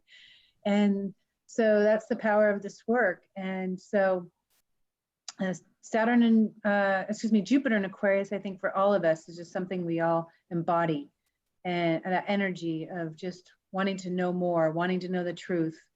And so thank you for that. I just wanted to say one other thing I forgot about. You know, Aquarius rules, you know, the energy fields, and we are picking up on that energy field. And for those who might have fear of moving forward or fear of making change, you know, the vibrational fields are changing. And as they change, you will be able to feel your way through that, you know. And so if you can't come forward now, you know, keep moving as you can, because you'll come along with the collective wave. The collective wave is already, you know, in motion, and it will carry all of us. Mm-hmm. One thing I wanted to remind people of too, because last week, oh gosh, it's only been last week when we did the Saturn 10th house and Capricorn webinar, I was reminding you all that Saturn is the structural nature of consciousness, and it is if you have Saturn in Aquarius, it means that it's conditioning every other planet in your chart with that Aquarian energy. It's literally wrapping that planet. It doesn't matter what sign it's in, with that Aquarian element, which is really going to increase your nervous system, as we've talked about, and try and speed things up, advance you in the direction that your soul wants to go, to help you individuate and experience more of your uniqueness in the world. And when you go back to that root chakra image, the middle layer being Aquarius, right? If you're born with Saturn in Aquarius, that electricity in the center of your root chakra is going to be working at a faster rate than somebody who does not have Saturn in Aquarius. Almost all the time, you're going to have a ramped up nervous system. And, you know, I think that's just important to know, so you're not trying to numb it or dumb it down, or what the expression is, to just slow it down. There's a reason that we've chosen the archetypes in our chart that we have, or what houses that they sit in. And it's definitely somebody, I'm sure as you'll agree, Rose, that has a very forward-thinking consciousness for the most part. Obviously, when we're looking at consensus state, that's not always true. But anyway, thank you for your bit on all that. All right, we are moving to our last speaker. It's Moshe Wolfe. Welcome back. Is he here? Yeah, here. Hello. Hi. Okay, so we're looking at Mercury in Aquarius, or the 11th house. Love your slides. The intention here with Mercury is to liberate from the familiar context of what we've established as logically cohesive in our own minds. And so what this does is it brings us all into direct confrontation with the idea of what is information, what is fact. And as we learned, the Aquarian archetype really corresponds to observation. So I just want to share a teaching that Jeffrey Rolfe Green taught around really the relationship between Mercury and Uranus. We have Uranus, which we can call the higher mind. And we can think of this as it's what is prior to classification and prior to interpretation. So if you're just looking, there's no direct object identification. I like to think of it as 360-degree vision, 360-degree auditory perception. Everything's being absorbed. And this is why we know with the Uranian archetype in general, we can be imprinted through experiences that we're not consciously processing in the linear mind, but we're always absorbing on a soul level. It's in our field. And that's why Uranus archetype corresponds to our long-term memory. It's what's contained within the totality of our experience in this lifetime and all past lifetimes. But then Mercury, right, we had this experience of pure raw observation, and then the mind identifies it. Okay, that's a tree. And then we have the intuitive faculties, which will give meaning to things and be able to understand sort of the meaning of the interconnection of all these different parts. And that's the Jupiter function. But prior to that, we have this pure imprint of observation. And when we're looking at Mercury, what's interesting is Mercury specifically corresponds to a short-term memory. So our memory of something is going to be very specific. We're not going to remember anything in objective terms. An event that occurs has potentially infinite amounts of data points. But the things that we're going to remember are the things that are relevant for us to remember, that we find relevant to remember according to whatever the reasons are for the remembering. Right? So if we had an experience that was traumatic for us, we're going to remember the aspects of it that resonate and lodge within us as traumatic. We may not remember consciously what everyone was wearing, what the color of the wall was, what we ate for breakfast that day. So in all cases, the phenomena of memory recall and where we're collecting data and information, it's a very subjective experience. And so the challenge here really is the 11th house Aquarian energy isn't picking and choosing pieces of information. There's a sense of absolute objectivity that allows for a raw observation, a raw experience of things as they are. And thus the impulse for Mercury in the signature is to liberate from the subjective linear mind that's going to pick and choose different pieces of information, which will then create facts. I mean, these facts are very much relative and specific to what we're choosing to put together. So we're taking a big step back in the observer mind and learning to see things as they are without giving it classifications. And so this enables for the soul with Mercury in the signature to develop a more broad, higher knowledge, higher understanding of phenomenal reality and how it logically orders itself. So these souls will naturally have an orientation towards science, things that really are about collecting data and information, but through as much removed, kind of standing far back observer as possible. Or astrology. The study of astrology would be studying things that are impersonal to one's own direct experience. It's just objective. And one of the things that we're learning with Mercury in Aquarius or the 11th house is to really make that differentiation, as Jeffrey Wolfe Green taught, between facts and opinions. We could have all kinds of things going on, and our conditioned mind will say, oh, that means you're mean. But the Mercury in Aquarius says, what does that mean? What does that mean? And so there is this calling to step back and look at the ideas that we hold in our mind, the classifications that we just project onto reality, and to realize that so much of our reality can actually be conditioned by this projection of logic that actually isn't rational at all by any means.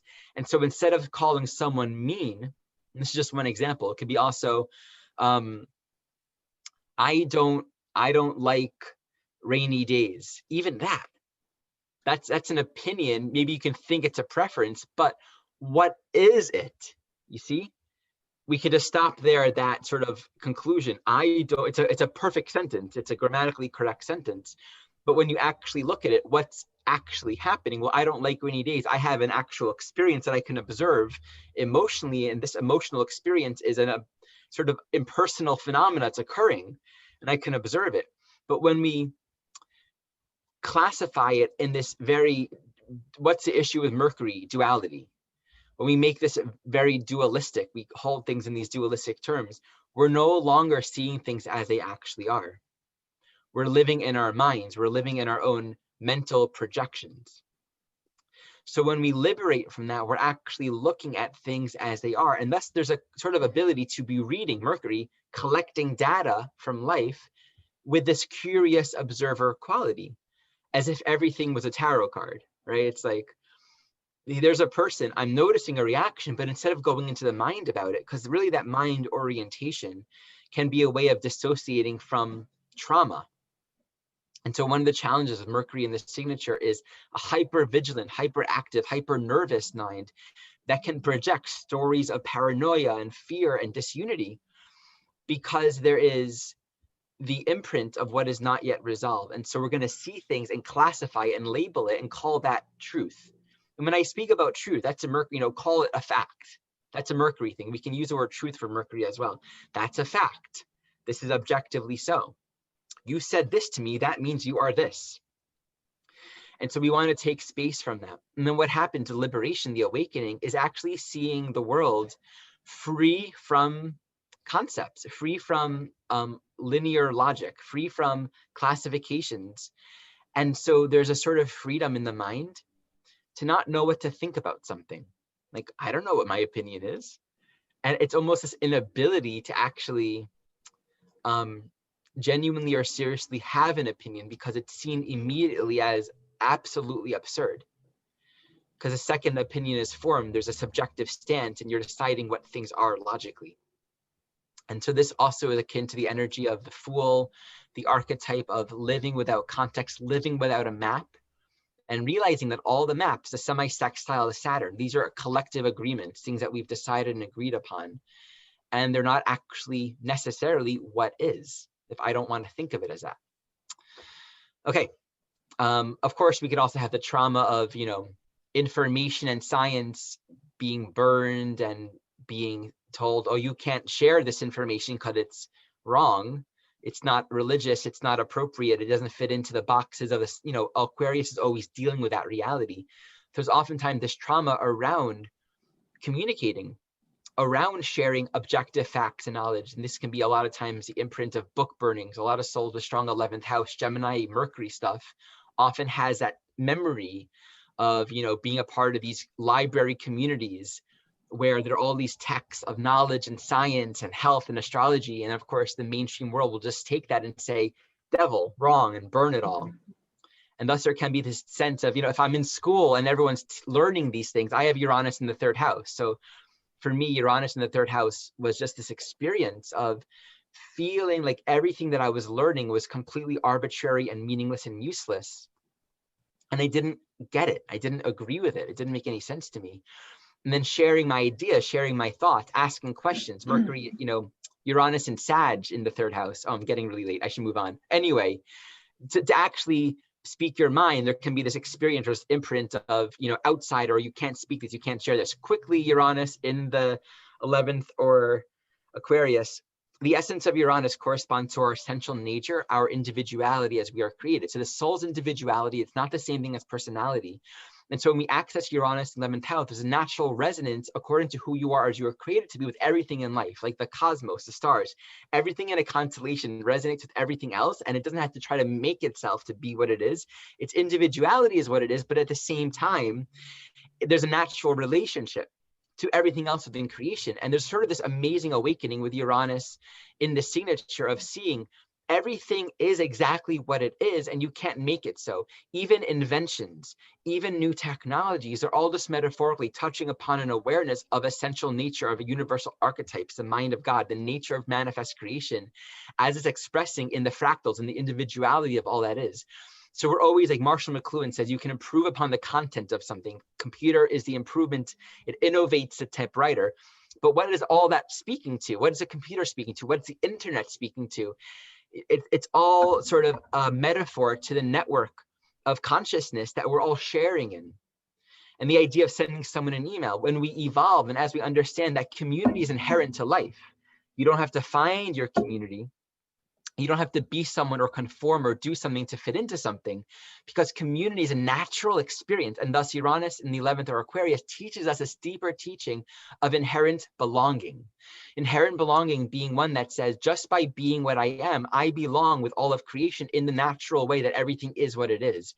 And so the experience of, oh, this is what I've always been. So we meet a friend. And the experience of friend is like, you're completely different, but there's an intuitive knowing built in and programmed into all of creation that we're all a part of the one programmer's mind. And so this idea of getting along and respecting one another is inherently true because we're all here together. Like all of the universe, all of creation is this one community. And so the consciousness of friendliness and inclusion and acceptance and these giving and the sharing, and we're here together, the friendliness and the consciousness of the universe being a friendly place is inherent to this archetype because all of it is here. Right? To understand that all of it is here must mean all we need to do is be what we are, and the awakening and the realization. Now, of course, the trauma within Aquarius, within Uranus here, is that experience of differentness. And we'll associate with any particular kind of community and that need to liberate, that need to break free, ultimately pointing to the desire to break free, the need to break free and liberate, to completely transform one's identification with one's immediate social reality or political reality, anything that says this is what you are, this is what you fit into. We don't need to form a group. We don't need to, and I'll give 30 more seconds, we don't need to create a closed circle or a membership group or a closed circle community or be possessive, square to second house in any way to fit in or belong. It's a naturally occurring thing. Okay, I'll keep it there.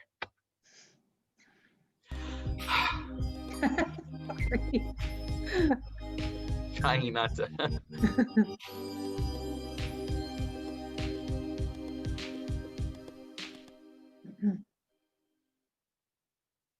Thank you, Ari. Love you as always. I appreciate everything that you got. Sorry, I'm like super emotional today. It's okay. You want me to take over or you want to? No, I'm going to do it. I appreciate what you say about friendship.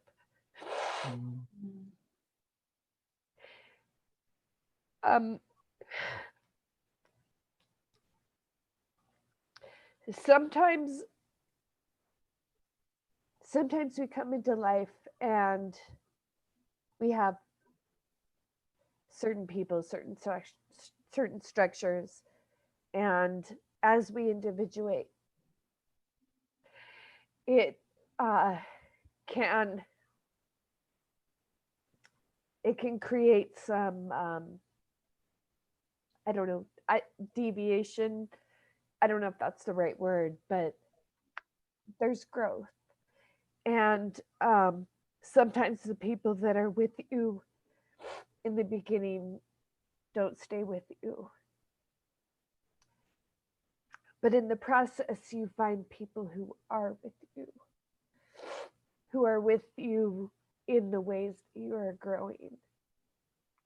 And so I really appreciated your piece on friendship, because that is Aquarian, you know, like minds.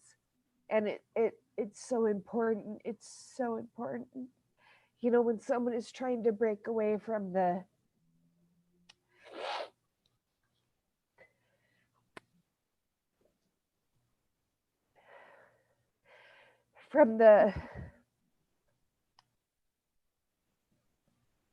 I don't know what word I'm looking for. It's, you know, it's formed. I don't know what word I'm looking for, but when someone tries to break away, sometimes it can be scary because it doesn't seem like anyone is there. But if you show your true light, and if you speak your truth, and if you be authentic, those people show up. And that is the greatest gift of all. That is the greatest gift of friendship. And it's so important. It can really, it does so much for the soul. So thank you. Yeah. And I just really want to emphasize that, like, the idea of friendship and friendliness is so important, because I think there's like an unspoken rule that is embedded within all creatures, all beings, to be friendly. And it doesn't matter whether I know you or not. And it's like not just this idea of being polite, it's like really being friendly. It's an acknowledgement that we're all created perfectly as we are in this one giant community. There's like a respect towards that. And I think that friendliness is a very inherent quality within this archetype. I think it was so beautiful, Stacie, that you allowed yourself to be vulnerable here with everybody. I think it's a teaching for Aquarius and obviously the polarity is in Leo, which governs the heart. This is the only way that we can evolve is through these tears, through these rivers and through these waters. And sometimes it takes some time to get there, but and sometimes it comes when we least expect it, right? You just hear someone talking and the moon's is squaring at Uranus right now. Uranus is squaring the moon either way. Uranus and Taurus is squaring the moon and Leo right now. And you know, this is how we evolve through these uncomfortable spaces, these experiences of vulnerability. And I do know when the soul is true to itself, you may be losing people in one direction, but you will be gaining others in another. Absolutely, Aquarius can connect to severing attachments with people that do not support your evolutionary growth. And it can get lonely at times. There can be fewer on the path than you're used to. But at least they're people that celebrate who you are, you know. So thank you for allowing yourself to show that part of your journey. That will encourage other people to do the same. And before we have the music, I just wanted to say, Ari, one thing that I kept thinking about when you're talking about this whole planet being like one community is that I kept visualizing this billion-piece puzzle, right? And we're all puzzle pieces. We all have our own little nooks and crannies that make us who we are, that shape that completes this wholeness, this whole union of energy. So we just encourage you all to express that piece, that part of who you are naturally. In the Light by Ari Moshe Wolfe. All right, it took a while to find an Aquarian song. Most of my songs feel like they're going to be more towards Pisces than Aquarian. But me and Michelle decided this one works. I'm still kind of playing out. It's a very new one, so I'm still kind of working out the lyrics. I'm gonna look down here a little bit. Here we go.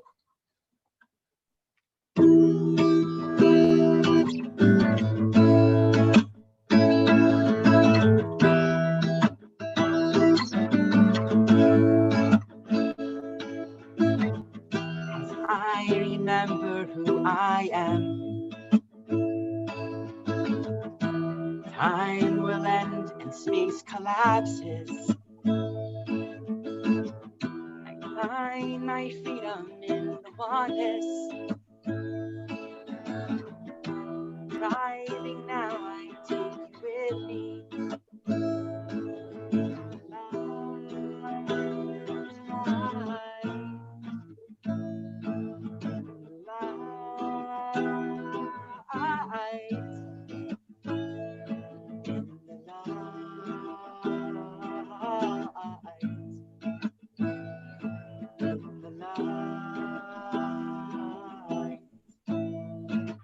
This journey without distance.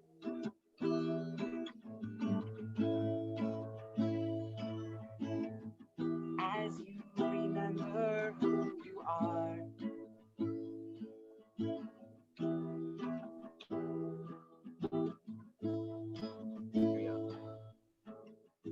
Exclusion ends, the stars align now.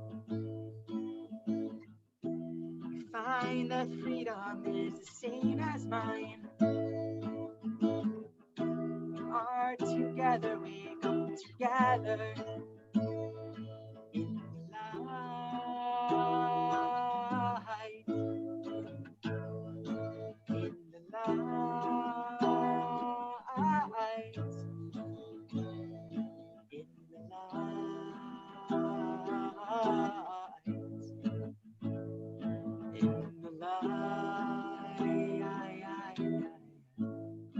This journey without distance.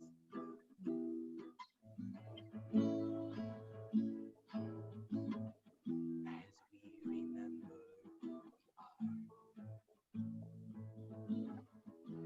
Time it ends and space collapses. We find our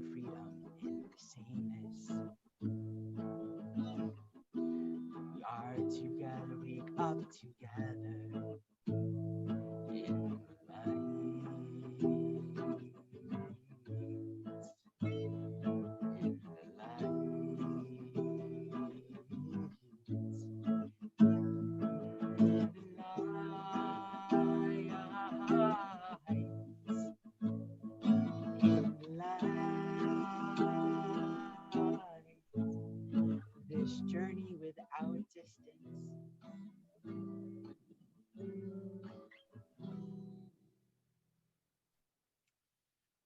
Let me just read you the line that I didn't read correctly so you can get the vibe.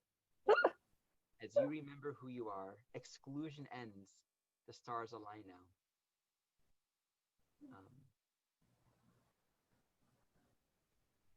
You find that freedom is together. The same as mine, wake up together. Okay. Mm. Oh, it was awesome. Love those lyrics. That's brand new, huh? Yeah, it's still evolving. Okay, one more archetype before the CD's coming out, Ari. All right. So I think we're at the point where we get to acknowledge our beautiful volunteers. Yes. I'm waiting for the Anikado. Oh shoot, my screen's too small. I can't read. Sorry, I'm all snotty. Emmy Sadardi. Evgenia. Thank you for the help in pronouncing that. That's beautiful. Jen Cashin. Jennifer Cobb. Look at these faces. These are people who are giving their time to do this. Jonas Raman. Julia Beanie. Corey Clement. Linda Johnson. Lisa Messina.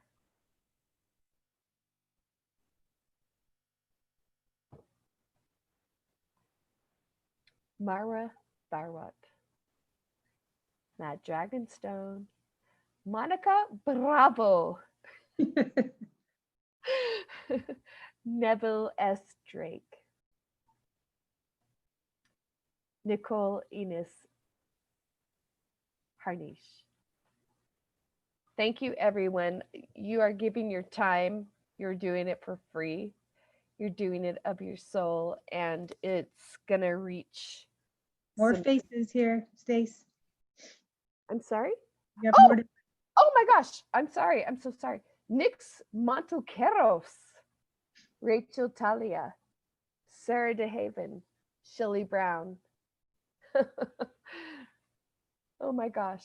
There's so many. And as I was saying, they're really giving their time and their expertise to make sure that this is all disseminated, and it's an incredible team, and we really appreciate their effort and their contribution. So thank you so much. Yeah, just to elaborate further, this team of volunteers is transcribing the webinars that we've had, and we're going to be putting it into a book to help keep EA going. And so thank you all so much for your time, and thank you for this incredible panel today. I love reconnecting with all of you. It just like raises my spirits, it nurtures my soul, and I just what a day to celebrate a big victory for the planet, as we heard the great news this morning. So natural astrology, we will have a Pisces panel in December 12th. We have a little break. Happy Thanksgiving for those of you who celebrate in the US. And gosh, we'll look forward to next time. Namaste. Namaste. And if you're interested in becoming a more serious student, those of you who are still tuned in, the Jeffrey Wolfe Screen of Evolutionary Astrology, Jeffrey Wolfe Green School of Evolutionary Astrology, we have a correspondence course available of the original course taught by the founder of EA, Jeff Green, available there if you're interested in checking it out. Until next time.